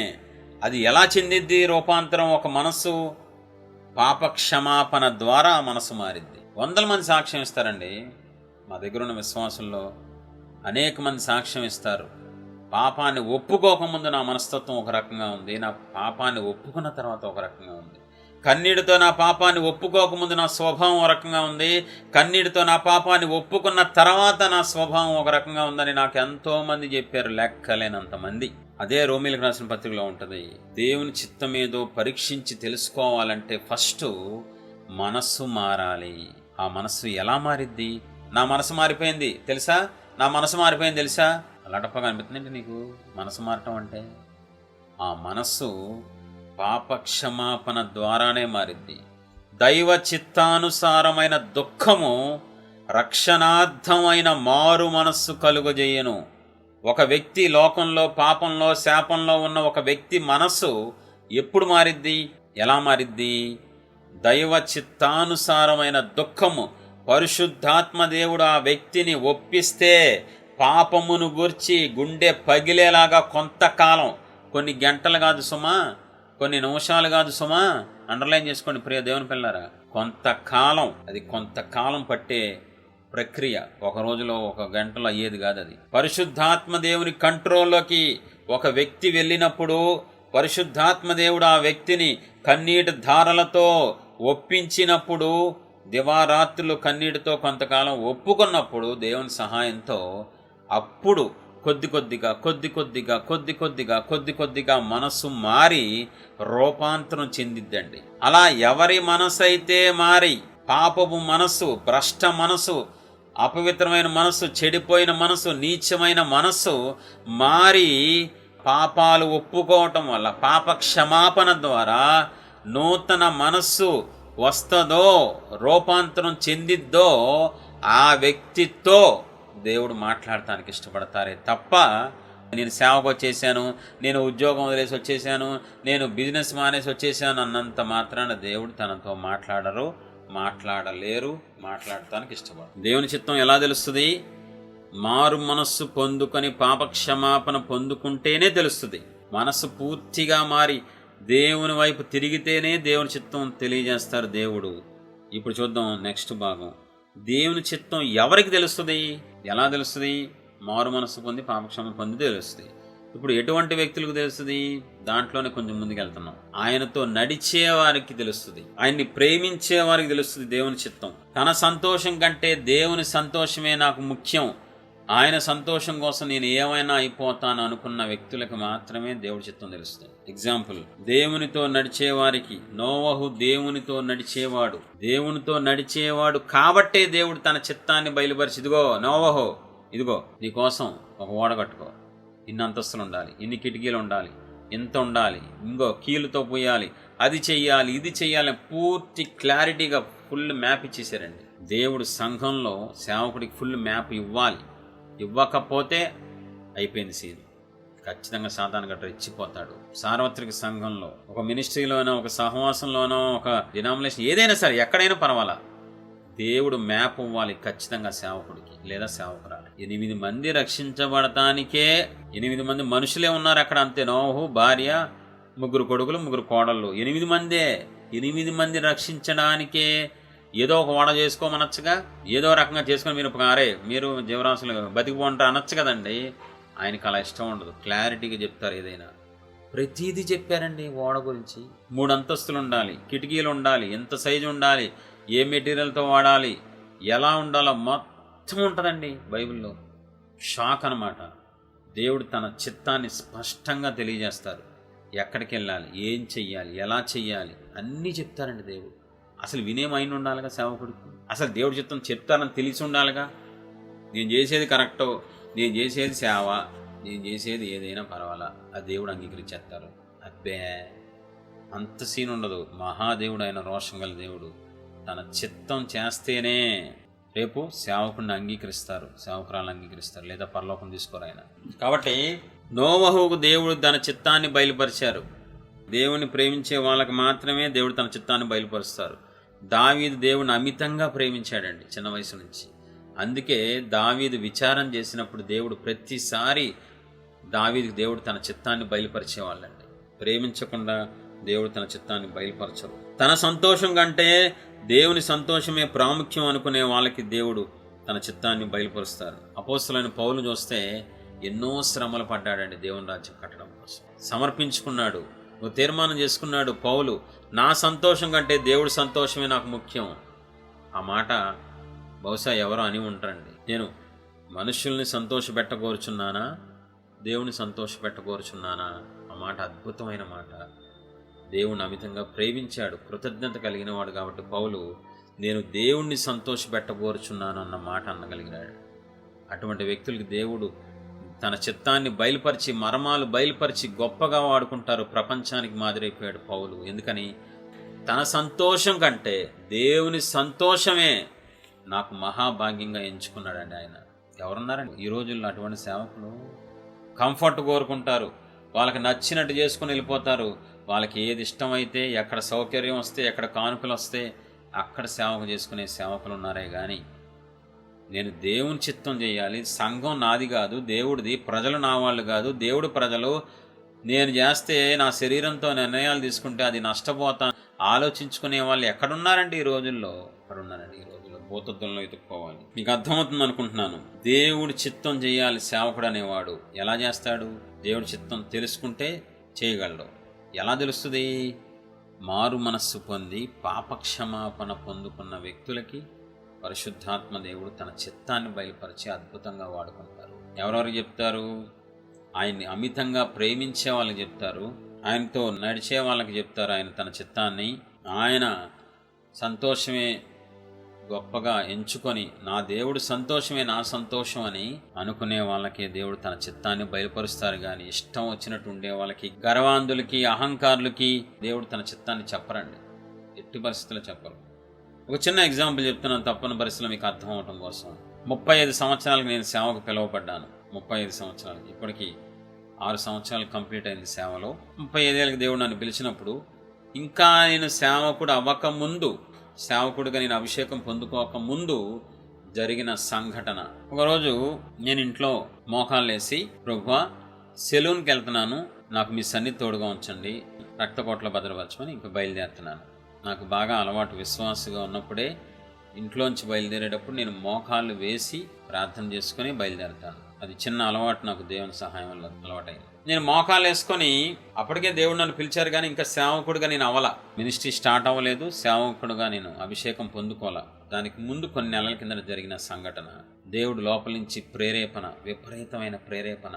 సెలవునికి వెళ్తున్నాను ప్రభువా, క్రాఫ్ట్ చేయించుకుంటానికి వెళ్తున్నాను ప్రభువా అని మోకాళ్ళ మీద నేను ప్రార్థన చేసి బయలుదేరుతున్నాను. ఇంకో నిమిషంలో లోపల నుంచి విపరీతమైన ప్రేరేపణ, ఈ రోజు నుంచి నువ్వు రంగు వేసుకోవద్దు, హెయిర్ డై వెయ్యొద్దు అన్నారు. ఇదేంటి ఇలా పడుతుంది? లోపల స్వరం కాదు, అది ప్రేరేపణ. కానీ బలంగా తెలుస్తుంది, కన్ఫామ్గా తెలుస్తుంది. నా 35వ ఏట. రంగేంటి మీకు అది చెప్పాలి. 20 ఏళ్ళకి నాకు డిగ్రీ కంప్లీట్ అయిపోయింది దేవుని కృప వల్ల. డిగ్రీలో చదువుతున్నప్పుడు నాకు బాలమెరుపు వచ్చేసింది. తెల్ల జుట్టు, తెల్ల వెంట్రుకలు రావటం తల మీద మొదలైనాయండి. అందుట్లో నా కాలేజీలో రామకృష్ణ అనే ఒక అతను ఉన్నాడు. వాడు నన్ను తెగ ఏడిపించేవాడు. ఇప్పటికీ అతని పేరు నాకు గుర్తుంది. 20 ఏళ్ళ కిందట సీను, 20 ఏళ్ళ కిందట సీను ఇప్పటికే అతను గుర్తున్నాడు. అతని కళ్ళజోడు గుర్తుంది, అతను లావు కూడా గుర్తుంది నాకు. నన్ను తెగ ఏడిపించేవాడు. మా కాలేజీ కో ఎడ్యుకేషన్, ఆడవాళ్ళ ముందు మగవాళ్ళ ముందు నన్ను తెగ ఎగతాళి చేసేవాడు, టీచ్ చేసేవాడు. ఇంకో అరే ముసలోడు వస్తున్నాడు రా, ముసలోడు. గుండె పగిలిపోయేది అంతే. నాకు ప్రాణం చచ్చిపోయేది. నాకు సెన్సిటివ్ మెంటాలిటీ, నాది సున్నితమైన మనసు కలిగినోడు. నేను విపరీతంగా ఎగతాళి చేసేవాడు కాలేజీలో. మా కాలేజీలో ఎవరికి లేదనమాట బాలమెరుపు. దాని బాలమెరుపు అంటారు మరి. వైట్ హెయిర్ వచ్చేసింది నాకు అప్పుడే, చిన్న వయసులో. తెగ ఏడిపించేవాడు. ఒరే ముసలోడు వచ్చాడురా, ముసలోడు అండి. 20 ఏళ్ళ యవ్వన వయసులో ముసలోడు అనే మాట ఎవరికి నాలనిపిస్తండి. అప్పుడు మా అమ్మ దగ్గరికి వెళ్ళా. అమ్మ అమ్మ అమ్మ నేను రంగేయించుకుంటాను. ఒరే రంగేయించుకోవడం ఏంట్రా చిన్న వయసులో? అమ్మా ఈ బాధ భరించలేకపోతున్నానమ్మా, ఇసుకిస్తున్నాడమ్మా, ఏడిపిస్తున్నాడు, అందరి ముందు నా ప్రాణం పోతుందమ్మా. రోజు ఆడు కనబడితే ఎప్పుడు వస్తాడో నా దగ్గరికి, ఎప్పుడు ఎగతాళి చేస్తున్నాడు, నీ మానసికంగా నలిగిపోతున్నానమ్మా. మా డాడీకి రంగులు వేయటం ఇలాంటి ఇష్టం ఉండదు. ఇంకా తప్పని పరిస్థితుల్లో మా అమ్మని బతిమలాడి, మా అమ్మ ఎలాగో సరే నేను చూసుకుంటానని చెప్తాలే డాడీకి అని చెప్పి మొత్తం మీద రంగు వేసుకోమంది. ప్రతి నెలకోసారి క్రాఫ్ట్ చేయించుకునేవాడిని సెలూన్కి వెళ్ళి. క్రాఫ్ ప్లస్ కలరు అలాగా 18 కానీ 19వ ఏట కానీ నాకు మొదలైందండి. అంటే 20 ఏళ్ళ లోపలే ప్రతి నెల ఖచ్చితంగా రంగు వేసుకునేవాడిని, తలకి హెయిర్ డే పెట్టుకునేవాడిని. అయితే ఇప్పుడు ఏంటి, 35 సంవత్సరాలకి దేవుడు నన్ను సిద్ధపరుస్తున్నారు సేవకుడిగా. సిద్ధపరిచే సమయంలో మోకాలు వేసుకుని సెలూన్కి వెళ్తున్నాను ప్రభువా, నాకు మీ సన్నిధి తోడుగా ఉంచండి అంటే రంగు మానే అన్నారు. ఓరి బాబోయ్, గుండె పగిలిపోయింది. 20 ఏళ్ల వయసులోనే కొద్దిగా వైట్ హెయిర్ వస్తేనే ముసలోడు అన్నారు. ఇప్పుడు ఆల్రెడీ 15 సంవత్సరాలకు పైగా నేను రంగు అలవాటు చేసేసుకున్నాను. ఈ పాటికి అంటే ఎక్కువైపోయి ఉంటుంది. చాలామంది అంటారు కొద్దిగా ఉన్నప్పుడు వేసుకుంటే ఇంకా ఎక్కువైపోద్దని. ఏంట్రా బాబు, ఒక్క క్షణం నా గుండె పగిలిపోయిందండి. ఇంత పెద్ద మాట అనేసారంటే దేవుడు, ఇంత పెద్ద నిర్ణయం తీసుకోమంటారంటే దేవుడు. అది కన్ఫర్మేషన్ కోసం, నాకు ఇంకా స్వరం వినే అనుభవంలో రాలేదు. కన్ఫర్మేషన్ కోసం ఒకళ్ళని అడిగితే వాళ్ళు చెప్పారు, దేవుడే నీతో మాట్లాడారు, త్యాగపూరితమైన మనసు నీకు రావాలని దేవుడు ఆ మాట చెప్పారు రంగు మానేయమనంటే, అమ్మ దేవుడే చెప్పారా, ఇప్పుడు మానేయాలా? సరే అని చెప్పి సెలూన్కి వెళ్ళాను. ఆవేశంతో క్రాప్ చేసే సుబ్బారావు, దయచేసి నాకు ఈ రోజు నుంచి రంగు మానేస్తారా మీరు? సార్ నీకెందుకు నోరు మూసుకుని రంగు మానే, నాకు రంగే మాకు. మీరు నమ్మండి నమ్మకపోండి, ఫస్ట్ టైం రంగు అలవాటైన 15 సంవత్సరాల తర్వాత రంగు మానేసి వచ్చి, లేదంటే అక్కడే అద్దంలో చూసుకుంటే నా మీద నాకే అసహ్యం వేసింది, భయం వేసింది. ఒక ముసలోళ్ళలాగా అయిపోయాను 35 ఏళ్ళకి. ఆ రోజు చర్చ్ ఉంది, నేను ఇంకా సేవకుడిని అవ్వలేదు. యథావిధిగా మా చర్చికి వెళ్తే, అది శనివారం, నాకు బాగా గుర్తుంది. అందరూ ఆశ్చర్యపోతున్నారు, నువ్వేనా నువ్వేనా నువ్వేనా ఏ నమ్మబుద్ధిగా అట్లా ఈ మొహం అంతా మారిపోయింది. అలా మొత్తం వైట్ హెయిర్, 70-80% వైట్ హెయిర్ ఉందండి తల మీద. ఒక్కొక్కరు సలహాలు ఇవ్వడం మొదలుపెట్టారు. పెద్ద పెద్ద సేవకులు, పెద్ద పెద్దోళ్ళే రంగులు వేసుకొని, మేకప్లు వేసుకొని యూట్యూబ్లో కనబడుతున్నారు, టీవీలో కనబడుతున్నారు. నువ్వేంటి, నువ్వు బచ్చాగాడి, చిన్న పిల్లోడి, నువ్వు 35 ఏళ్ళు చిన్న వయసులో రంగు మానేయటం ఏంటి, మానే వేసుకో చక్క అని చెప్పి చాలామంది సలహా ఇచ్చారు. ఆ తర్వాత నేను మంచి జాబ్లో చేస్తూ ఉండేవాడిని దేవుని దయ వల్ల. ఆ జాబ్లో చాలా పబ్లిక్తో డీల్ అయ్యే జాబ్, అది పబ్లిక్తో రిలేషన్ జాబు. ఇంకా చూపులు భరించలేకపోయేవాడిని. మీరేంట్రా ఇలా ముసలోళ్ళలా ఉన్నాడు చిన్న వయసులో, మొహం చూస్తే చిన్నగా ఉంది, వయసు చిన్నగా ఉంది, జుట్టు చూస్తేనే ముసలోళ్ళలాగా ఉన్నాడు, ఒక 60 ఏళ్ళోడికి వచ్చిన వైట్ హెయిర్ వచ్చేసింది ఏంటని మా కొలీగ్స్ ఏడిపించడం మొదలుపెట్టారు, ఎగతాళి చేయడం మొదలుపెట్టారు, నవ్వుకోవడం మొదలుపెట్టారు. అది నాకు చాలా కష్టంగా ఉంది. మీకు ఇది వినటానికి ఈజీగా ఉందేమో, నాకు తెలుసు, నా దేవుడు తెలుసు నేను ఎంత బాధపడ్డానో, ఎంత నరకం అనిపించానని. ఈ రోజుల్లో టీచ్ చేసేవాళ్ళు, ఎగతాళి చేసేవాళ్ళు, నవ్వుకునే వాళ్ళు ఎక్కువ అండి. లోపాలెత్తికి అంటే ఒక పెద్ద పరీక్ష నాకు ముందు పెట్టారు దేవుడు. సేవకు ముందే, ఒరే నువ్విష్టమా నేనిష్టమా, నిన్ను నువ్వు ఎక్కువ ప్రేమించుకుంటున్నావా, నన్ను నువ్వు ఎక్కువ ప్రేమిస్తున్నావా అన్న ఒక ఎగ్జామ్ లాంటి జరిగిందండి. ఎంత పెయిన్ అనుభవించానంటే మీకు చెప్తున్నాను ఓపెన్గా. ఆవేశంతో నేను మానేశాను, కానీ 2-3 నెలలకి మాత్రం నా మనసు లాగేస్తుంది. ఎందుకని, నా వరకు నేను బాగానే ఉన్నా, కానీ జనాలు నన్ను ఇసికించేస్తున్నారు, అవమానిస్తున్నారు, ఎగతాళిగా చూస్తున్నారు, నవ్వుకుంటున్నారు. అది నేను భరించలేకపోయాను. ఇంకా నిర్ణయం తీసేసుకున్నా, నెక్స్ట్ వీక్ నుంచి చేసేసుకున్నాను. బాబోయ్ ఇంత అవమానం నాకెందుకో, అంటే నేను ఏ స్టేజ్లోకి వెళ్ళానో మీకు అర్థం అవటం కోసం చెప్పాను. కానీ తర్వాత నేను వేరే వాళ్ళ ప్రార్థనా సహాయం కోరి నేను కూడా ప్రార్థన చేసుకున్నప్పుడు కొద్ది కొద్దిగా మనసు తీసేశారు దేవుడు. ఒక్కసారి కూడా ఆయన చెప్పిందా తీసుకోలేదు, కానీ మనసులో మాత్రం వేసుకోవాలని ఆశ కలిగింది. అది కూడా పాపమే, నేను ఒప్పుకుంటున్నాను. నేను ఏం చెప్పదలుచుకున్నానంటే, సేవకుడు అవ్వకముందే దేవుడు నన్ను పరీక్ష పెట్టినప్పుడు నేను గెలిచాను దేవుని కృప వల్ల. నాకంటే ఆయనే ఇష్టం అని నిరూపించా. నా అహం కంటే, నా ఆనందం కంటే ఆయన ఆనందమే నాకు ముఖ్యం అని నిరూపించాను. ఆ తర్వాత సేవకి రావటం జరిగింది. ఇంతవరకు బాగానే ఉంది. ఇప్పుడు చూడండి, ప్రాముఖ్యమైన విషయం ఇప్పుడు చూద్దాం జాగ్రత్తగా. ఒక సేవకుడు, ఒక నిజమైన సేవకుడు, ప్రపంచానికి ఆశీర్వాదంగా ఉండాలనుకునే ఒక సేవకుడు సేవ ఆరంభించే ముందు దేవుని దగ్గర అడగాల్సిన విషయాలు 2 ఉంటాయి. నేను ఎక్కడ సేవ చేయాలి, ఫస్ట్ పాయింట్. నేను ఎక్కడ సేవ చేయాలి, ఏ ప్రాంతమో అడగాలి.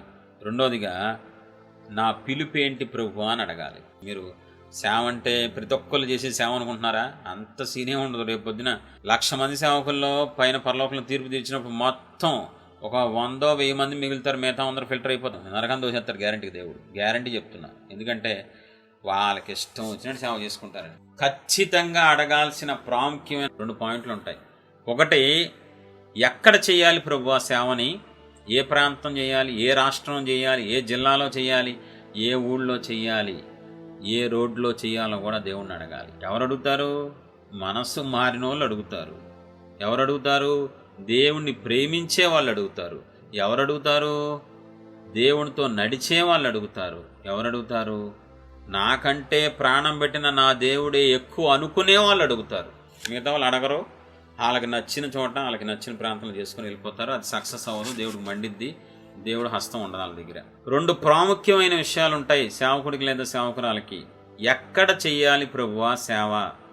2 ఎలాంటి సేవ చెయ్యాలి అంటే నా పిలుపేంటి? ఒకటే సేవ ఉంటే ఒకే రకమైతే అడగక్కర్లా. బస్సులో ఒక సీటే ఖాళీ ఉందనుకోండి, వెళ్ళి కూర్చుంటాం. 10 సీట్లు ఉంటే ఏ సీట్లో కూర్చోవాలో ఆలోచించుకుంటాం. మీకు విషయం చెప్తే చాలా షాక్ అయిపోతుంది. ఒక సేవకుడు, వాడబడుతున్న సేవకుడు, సంఘం ఉన్న ఒక సేవకుడు, విశ్వాసులున్న సేవకుడితో ఒక దెయ్యం మాట్లాడుతుంది వేరే వ్యక్తిలోకి వచ్చి. యేసయ్య నామములో పో అని సేవకుడు ఒక విశ్వాసులను దెయ్యాన్ని వెళ్ళగొడుతుంటే, మరే నేను పోతాను కానీ చెప్పేదంటారు ఫస్ట్. ఏంటే గౌరవం లేకుండా, నీ మొహానికి గౌరవం కూడా. చెప్పేదేనా? చెప్పు, ఏంటి బాధ అని సేవకుడు దెయ్యాన్ని అడుగుతున్నాడు.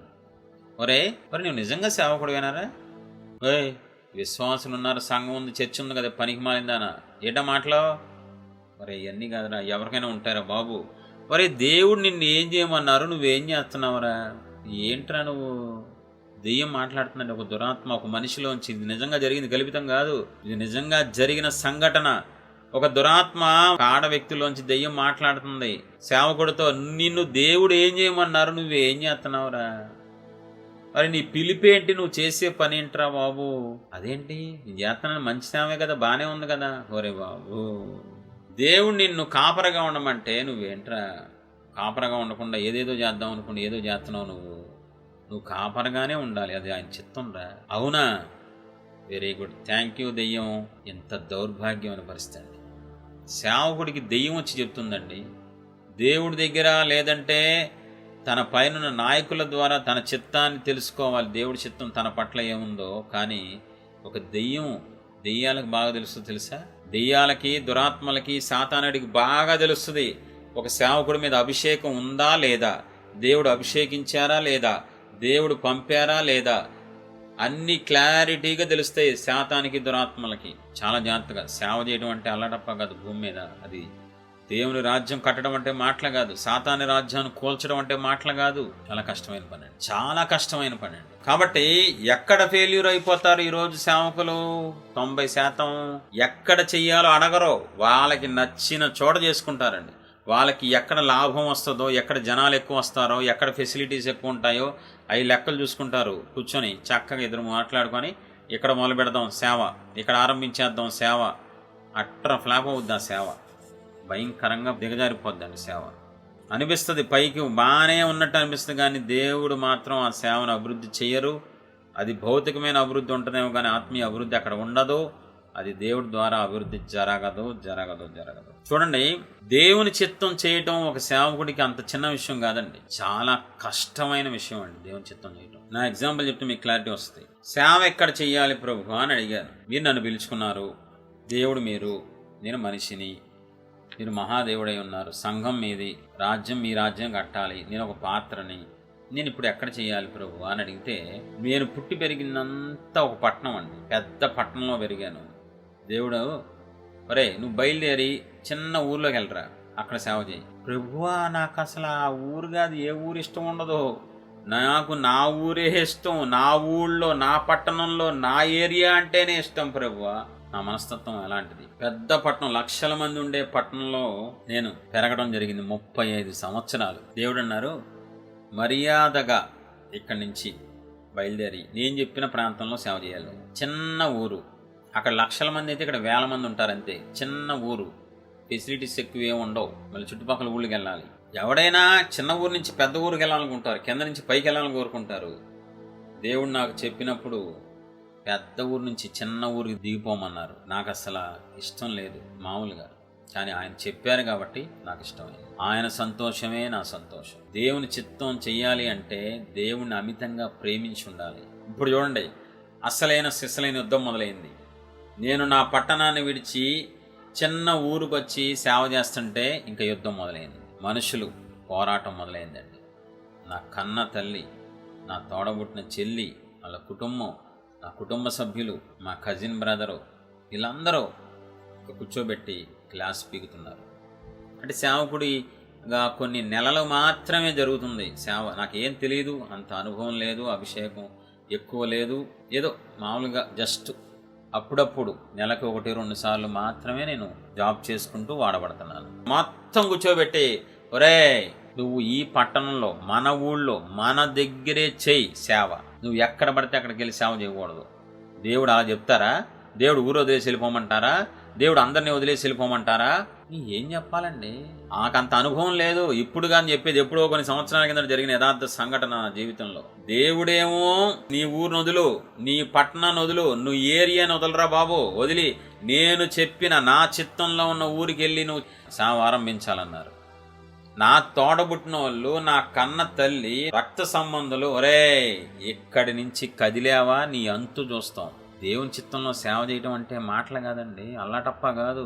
ఆకాశం అంత తుఫాన్లు వస్తాయి, భూకంపాలు వస్తాయి, సునామీలు వస్తాయి జీవితంలో. అరే అందరూ ఒకటైపోయారండి. వీళ్ళు అయిపోయారా? ఒకవైపు రక్త సంబంధులు, రెండోది ఆత్మీయులు అంటే మా చర్చి విశ్వాసులు, వాళ్ళు గ్రూప్ అయిపోయారు. ఓయ్ దేవుడు అలా చెప్తారా?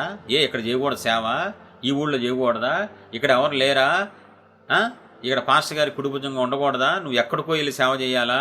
అదో గ్రూప్ అండి. ఈ గ్రూప్ సరిపోదన్నట్టు మళ్ళీ ఇంకో గ్రూప్ మొదలైంది. నేను జాబ్ చేసేటప్పుడు నా కొలీగ్స్ వాళ్ళందరూ ఒకటైపోయి నువ్వు ఎక్కడికో వెళ్ళి సేవ చేయాలా? అరే దేవుని చిత్తం చేయటం అంటే మాటలు కాదండి. దేవుని చిత్తం చేయాలంటే నరకం కనిపిస్తుంది, అగ్నిగుణంలోకి వెళ్ళి పడినట్టు ఉంటుంది, చావా రేవా అన్నట్టు ఉంటుంది, ఏం అర్థం కాదు. మానసికంగా శారీరకంగా నల కొట్టబడాలండి. అరే నేను ఏ నిర్ణయం తీసుకోవాలో అర్థం కావట్లా. వీళ్ళందరూ ఒకటైపోయారేంటి? నేను చేసేది కరెక్టా తప్ప? అప్పటికి అంత అనుభవం లేదు కదా, అప్పుడే కదా మొదలైంది. తొలి దినాలు అవి సేవలో. నేను చేసేది ఒకవేళ తప్ప, ఒకవేళ నేను ఫెయిల్ అవుతానా, ఒకవేళ జీవితంలో ఓడిపోతానా, వీళ్ళందరి దృష్టిలో నేను పనికి మాలినోడుగా మిగిలిపోతానా? రకరకాల ఆలోచనలు, రకరకాల భయాలు, రకరకాల ఆందోళనలు. స్టార్టింగ్లోనే అబ్రహాం గొప్ప విశ్వాస వీడయ్యాడండి. అంత సీన్ ఎవరికీ ఉండదు. పిలిచినప్పుడు మామూలుగా ఉంటారు. ఎదిగే కొద్దీ అనుభవం పెరిగిద్ది, దేవునితో సహవాసం పెరిగిద్ది. ఫస్ట్ ప్రాబ్లం, దేవుణ్ణి ఎక్కడ చెయ్యాలి ప్రభు అంటే, అక్కడ చెయ్యరా బాబు, వెళ్ళి కొన్ని 100 కిలోమీటర్లు మీ ఊరు వదిలేసి చిన్న ఊళ్ళో చేరా అంటే అక్కడ మొదలైందండి యుద్ధం. మనుషులంతా మానసికంగా నలకొట్టి పారేశారంతే, గుండెల్లో పొడిచి పారేశారంతే. ఫోన్ చేయటం, నాకు తెలిసిన వాళ్ళు, ఇంకో దేవుని చిత్తం కాదు నువ్వు అక్కడ చేయటం, ఎవడ పడితే వాడు ఎలా పడితే అలా మాట్లాడేవాళ్ళండి. అది అలా చేయకూడదు, అలా వెళ్ళకూడదు. ఎంతకాలం భరించాను, ఒక రోజుతో కాదండి, కొన్ని సంవత్సరాలు భరించానండి ఆ బాధ. కొన్ని సంవత్సరాలు, చెప్పేది రోజులు కాదు సుమా, కొన్ని సంవత్సరాలు నరక యాతన అనుభవించాను ఈ ఒక్క పాయింట్ విషయంలో. ఇప్పుడు రెండో పాయింట్, ఎలా చేయాలి సేవ అంటే ఏ పిలుపు? ఎఫ్ఎస్సి 4:13 పరిశుద్ధులు సంపూర్ణులగునట్లు క్రీస్తు శరీరము క్షేమాభివృద్ధి చెందుటకు, సంఘం క్షేమాభివృద్ధి చెందునట్లు పరిచర్య ధర్మము జరిగించుటకును ఆయన కొందరిని అపోస్తులను గాను, కొందరిని ప్రవక్తలను గాను, కొందరిని సువార్తికులు గాను, కొందరిని కాపరులు గాను, ఉపదేశకులు గాను నియమించేది దేవుడు. పరిశుద్ధాత్మ దేవుడు సంఘంలో ఎవరెవరు ఎలాగ చెయ్యాలో, ఎలా వాడవాలో ఆయన డిసైడ్ చేస్తారు. సంఘం దేవుడిది, చాలా జాగ్రత్తగా వినాలి. అయితే 5 రకాల పిలుపులు ఉన్నాయి. అపోస్తుల పిలుపు ఉంది, ప్రవక్తల పిలుపు ఉంది, సువార్తికుల పిలుపు ఉంది, కాపర్ల పిలుపు ఉంది, ఉపదేశకుల పిలుపు ఉంది. ఇప్పుడు ఈ 5 పోస్టులో అంటే మీకు ఇంకా చెప్పాలా, ఇంకా క్లారిటీ కావాలా? జాబ్ కోసం ఒక వ్యక్తి ప్రిన్సిపల్ దగ్గరికి వెళ్ళాడు, స్కూల్ ప్రిన్సిపల్ దగ్గరికి వెళ్ళాడు. ఇంకో జాబ్ కావాలి సార్, కొంచెం నేను టీచర్గా పనిచేస్తాను. ఓకే, టీచర్ చేస్తావా? ఇంకో సర్టిఫికేట్ తీసుకురా, నీ చదువు అన్నా. ఓకే నన్ను సూపర్ ఉంది, పో. సార్ ఏ సబ్జెక్ట్ చెప్పమంటారు నన్ను స్కూల్లో? ఆ సబ్జెక్ట్ చెప్తా. ప్రిన్సిపల్ చెప్తాడు, ఈ సబ్జెక్ట్ చెప్పు, నువ్వు ఈ సబ్జెక్ట్ క్లాస్ తీసుకో, ఈ రోజు నుంచి ఈ సబ్జెక్టే చెప్పు.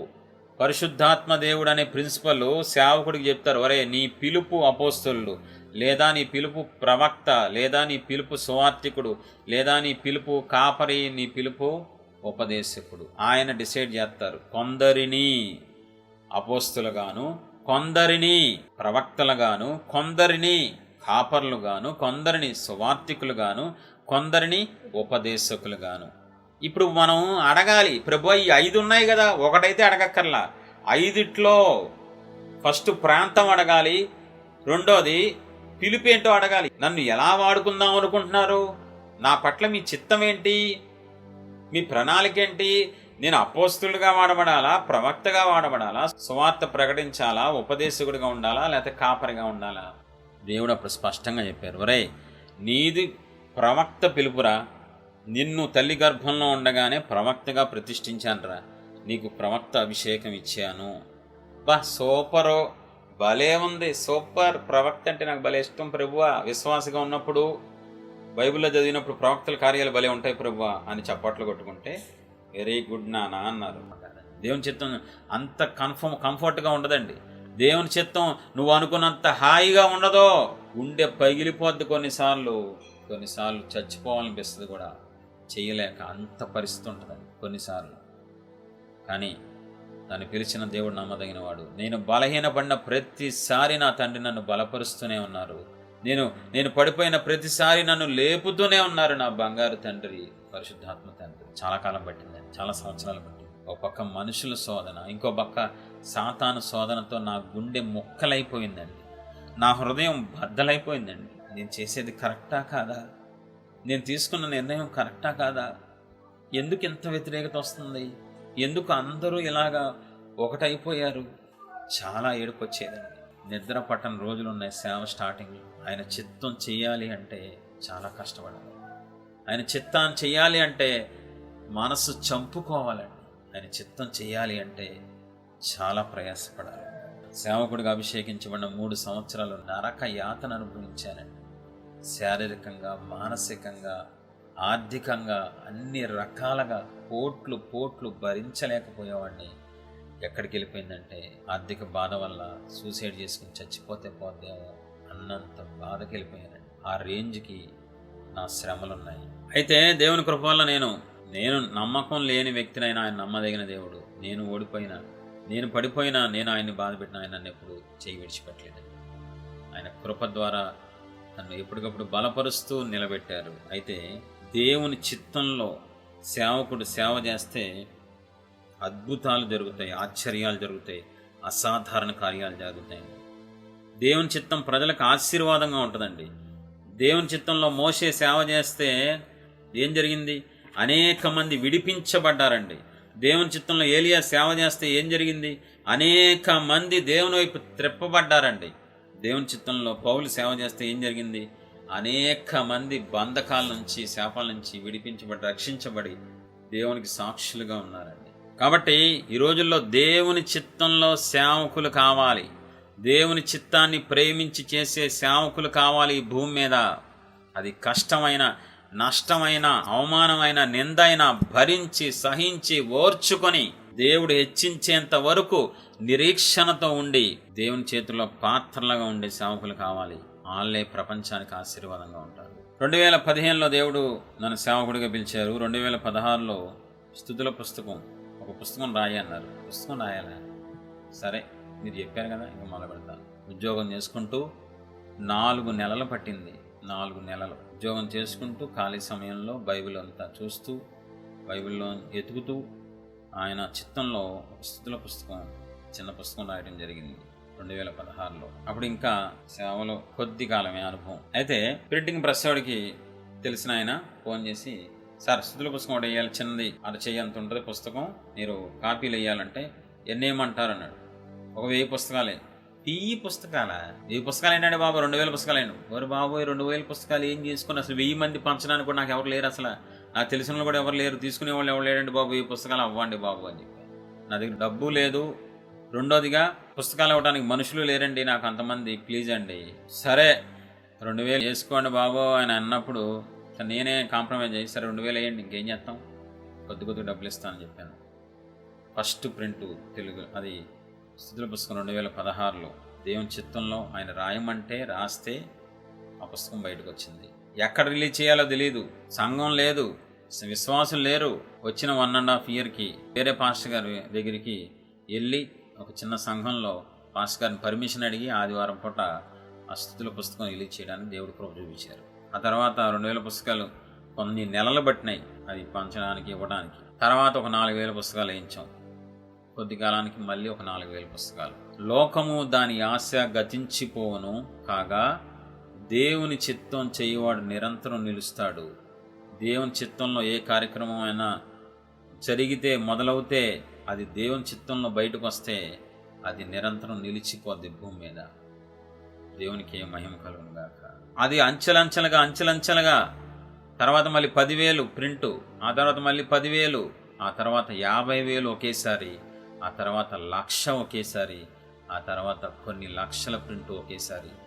దేవుని చిత్తం చెయ్యవాడు నిరంతరం నిలిచిపోతాడు. దేవుని చిత్తం ఒకసారి ఆరంభం అయితే దాన్ని ఆపగలిగిన వాడు ఎవడో. ఒకవేళ మధ్యలో బ్రేక్స్ రావచ్చు, సాతానుగా డిస్టర్బ్ చేయొచ్చు, కానీ ఆ తర్వాత సాతానుగాని చితక కొట్టి దేవుడు తన చిత్తాన్ని భూమి మీద నెరవేర్చుకుంటారు. నేను ఆయనకి సమర్పించున్నాను కాబట్టి, నా మనసు రూపాంతరం చెందింది కాబట్టి, ఆయన్ని ప్రేమిస్తున్నాను కాబట్టి, ఆయనకు అప్పగించుకున్నాను కాబట్టి, పూర్తిగా ఆయన తన చిత్తాన్ని నాకు బయలుపరిచి ఒక పుస్తకం రాయించి బయటకు తీసుకొచ్చి ఆ పుస్తకాన్ని నాకు అభిషేకించారు. తెలుగులోనే మహా అద్భుతం అనుకుంటే మళ్ళీ అది ఇంగ్లీష్లో కూడా పుస్తకం ట్రాన్స్లేట్ చేయడానికి దేవుడు కృప చూపించారు. ఇంగ్లీష్లోనే ఇదే అద్భుతంలో బాబు అనుకుంటే మళ్ళీ హిందీలో కూడా ఆ పుస్తకం 3 లాంగ్వేజెస్లో రిలీజ్ చేయడానికి దేవుడు సహాయం చేశారు. అతి తక్కువ సమయంలో 16లో రిలీజ్ అయింది. మన పుస్తకంలో ప్రింట్ ఏ సంవత్సరం ఎన్ని ప్రింట్లు మొత్తం ఉంటుంది ఫస్ట్ ఇండెక్స్లో, మీరు చూసుకొని కావాలంటే. 16 నుంచి ఇప్పుడు 21, 5 సంవత్సరాలే, 5 years కూడా కంప్లీట్ అవ్వలేదు. 5 ఏళ్లలో 25,00,000 బుక్స్ తెలుగులో, ఇంగ్లీష్లో, హిందీలో 3 లాంగ్వేజెస్లో 25,00,000 బుక్స్ ప్రింట్ అయినాయి.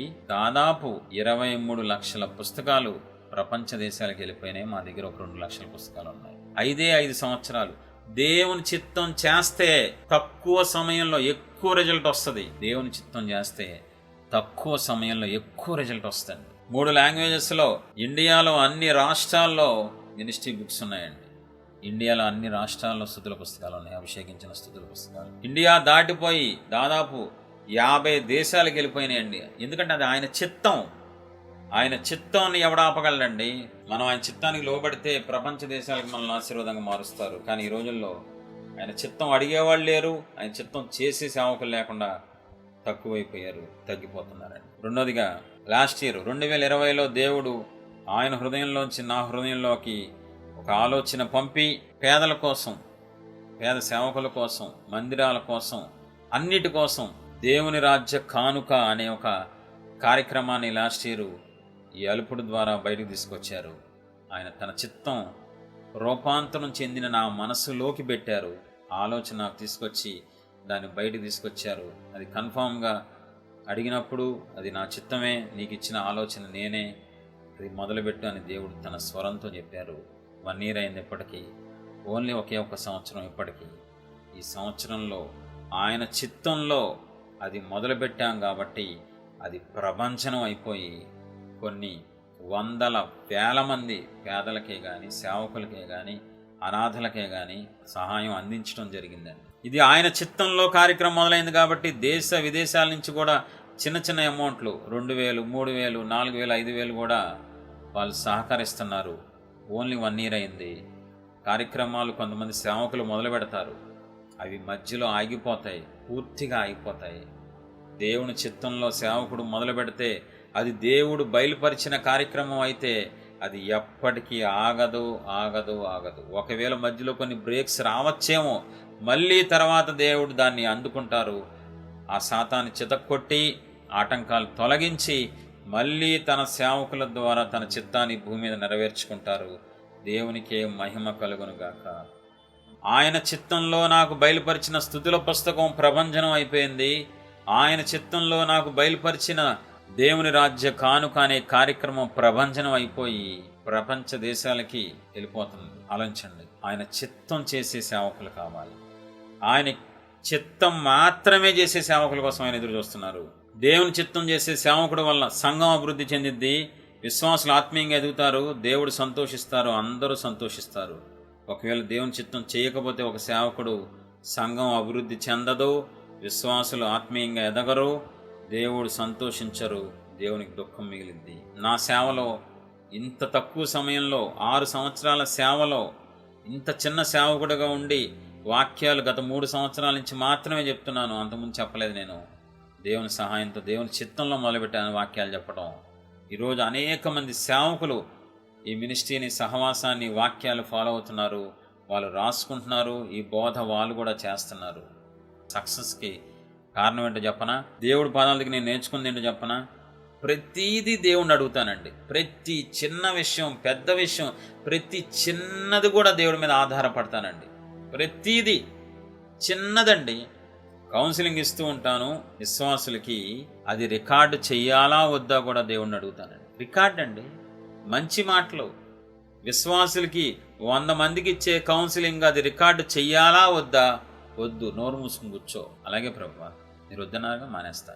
రికార్డు చేయాలని ఎవడన్నా అడుగుతాడండి? అడగాలి, ప్రతిదీ అడగాలి. సంఘం అయింది, ప్రజలు ఆయన ప్రజలు, ఏదైనా ఆయన అడగాలి. ప్రతిదీ అడగటం నేర్చుకున్న ఆయన పాదాల దగ్గర నేర్చుకున్న అదే దావీదు భక్తుడు అంటున్నాడు. ఏమంటున్నాడు? దేవా నీవే నా దేవుడవు, నీ చిత్తానుసారముగా ప్రవర్తించుటకు నాకు నేర్పుము. శ్రమల ద్వారా ఆయన చిత్తం చెయ్యటం నేర్చుకున్నాను. దేవుడు నాకు నేర్పించారు గురువుగా. నేను ఆయన శిష్యుడుగా ప్రతి విషయంలో ఆయన మీద ఆధారపడతాను.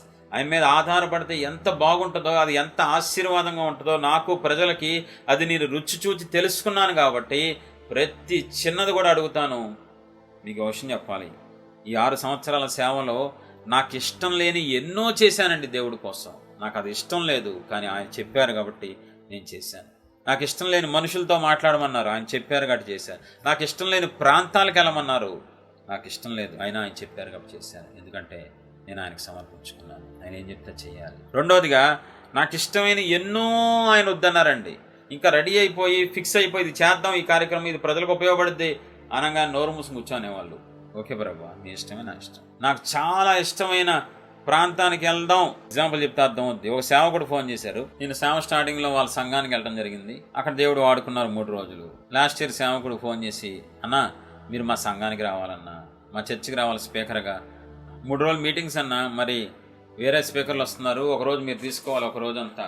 ఎవరికి ఉండదండి ఆనందం స్పీకర్కి వెళ్ళాలని? నాకు ఆనందంగానే ఉంది.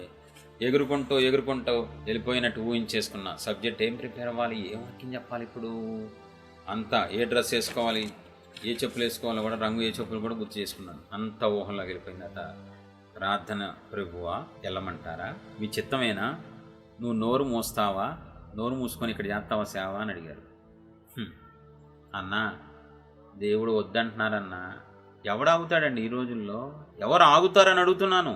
ఎవడన్నా అడగటం చాలు, అడిగాడంటే దేవుడు చెప్తాం. అందుకే వెళ్ళిపోతాను, పదా వచ్చేస్తున్నా స్పీకర్గా. అదే బైబిల్ చెప్పేది. దావీదు దగ్గర అదేనండి మనం నేర్చుకునేది. ప్రతి విషయంలో దావీదు విచారం చేసేవాడు. ఏ ఆఫర్ వచ్చినా సేవకుడు విచారం చేయాలి. ఏ స్పీకర్ని పిలవాలన్నా దేవుడి దగ్గర విచారం చేయాలి. మీటింగ్ పెట్టాలంటే డేట్లు అడగాలి. అన్నీ ప్రతిదీ మేము అడుగుతాం. కాబట్టి ప్రతి విషయంలో ఆధారపడుతున్నాను. కాబట్టే ఈరోజు ఇంత తక్కువ సమయంలో ఇంత గొప్ప సేవకుడిగా నాకు ముద్రపడింది. అనేక మందికి ఆశీర్వాదంగా నేను ఉన్నాను. దయచేసి నా తోటి సేవకులారా దేవుడి మీద ఆధారపడటం నేర్చుకోండి. దేవుడి చిత్తం చేయడం నేర్చుకోండి. సేవకులారా మీరు కూడా అభివృద్ధి చెందుతారు, ఆశీర్వదించబడతారు. దయతో నన్ను అర్థం చేసుకోండి, అపార్థం చేసుకోవద్దు. ప్రార్థన చేసుకుని ముగించుకుందాం. నిజమైన దేవుని సేవకుడికి ఉండాల్సిన ప్రాముఖ్యమైన లక్షణాల్లో 4వ లక్షణం ఈరోజు చూసాం. రోజు ప్రతిసారి ప్రతి క్షణం దేవుని చిత్తమే చేయాలి సేవకుడు. అతడే నిజమైన సేవకుడు, అతడే నిజమైన నాయకుడు. అతని యందు దేవుడు ఆనందిస్తారు, విశ్వాసులు ఆనందిస్తారు. సేవకుడికే దేవుడి చిత్తం చేయడం రానప్పుడు విశ్వాసులకి ఏం నేర్పిస్తాడండి? సేవకుడే దేవుని చిత్తం చేయలేనోడు విశ్వాసులకి ఏం చెప్తాడు? విశ్వాసులకి ఏం నేర్పిస్తాడు? ఆ సంఘం అభివృద్ధి చెందదు, అది అల్లకల్లోలం అయిపోద్ది. సాతానుగాడు డిస్టర్బ్ చేసేస్తాడు. ప్రార్థన చేసుకుందాం. మహోన్నతుల దగ్గర తండ్రి, ప్రేమాసురుని యేసు వాక్యం ద్వారా సూటిగా మాట్లాడారు ప్రభువా. ఎటువంటి సేవకులు అంటే మీకు ఇష్టం, ఎటువంటి లక్షణాలు కలిగిన సేవకుడు అంటే మీకు ఇష్టం, సేవకురాలంటే మీకు ఇష్టం, ఈరోజు వాక్యం ద్వారా మీరు మాట్లాడారు. మా బంగారు తండ్రి మీ స్తోత్రం. ఈ వాక్యం మా హృదయాల్లో భద్రపరుచుకుని వాటి ప్రకారం జీవించే కృప మాకు అనుగ్రహించమని మీ పాదాలు బట్టి పెట్టుకుంటున్నాం పరమ తండ్రి, ఆమేన్. మీరు ఆత్మీయ జీవితంలో ఎదగాలనుకున్నా, పాపాలు ఎలా ఒప్పుకోవాలో తెలుసుకోవాలనుకున్నా, ఆత్మీయ సందేహాలు మీకు ఉన్నా, మీ జీవితంలో దేవుని చిత్తం తెలుసుకోవాలనుకున్నా, దయచేసి ఈ వీడియో క్రింద కామెంట్ ద్వారా కానీ ఈమెయిల్ ద్వారా కానీ తెలియజేయగలరు. మా ఈమెయిల్ ఐడి ప్రేమాస్వరూపి ministries@gmail.com. ప్రేమాస్వరూపి మినిస్ట్రీస్లో ప్రతిరోజు ఉదయం 5:30 నుండి 6:30 వరకు జరిగే స్తుతి ఆరాధనలో పాల్గొని దేవుడు ఇచ్చే విడుదల, దీవెన, ఆశీర్వాదం పొందుకోండి. దయచేసి ప్రతి ఒక్కరూ జాగ్రత్తగా వినండి. కామెంట్లో కానీ ఈమెయిల్లో కానీ మీ సెల్ నంబర్ పెట్టడం మర్చిపోవద్దు. మీ ఫోన్ నంబర్ పెట్టడం మర్చిపోవద్దు. మేము ప్రార్థన చేసి దేవుని చిత్తంలో ఉన్న ప్రతి ఒక్కరికి ఖచ్చితంగా మేమే ఫోన్ చేస్తాము. అనేక మందికి ఈ వీడియో షేర్ చేసి దేవుడిచ్చే ఆశీర్వాదం పొందుకోండి. మీకు ఆత్మీయ స్తుతులు, ఆత్మీయ పాటలు, ఆత్మీయ సందేశాలు, ఆత్మీయ సత్యాలు కావాలనుకుంటే మా ఛానల్ని సబ్స్క్రైబ్ చేయండి. మా ఛానల్ నోటిఫికేషన్స్ కొరకు బెల్ని క్లిక్ చేయండి. దేవుడు మిమ్మల్ని దీవించి ఆశీర్వదించునుగాక. ఆమెన్.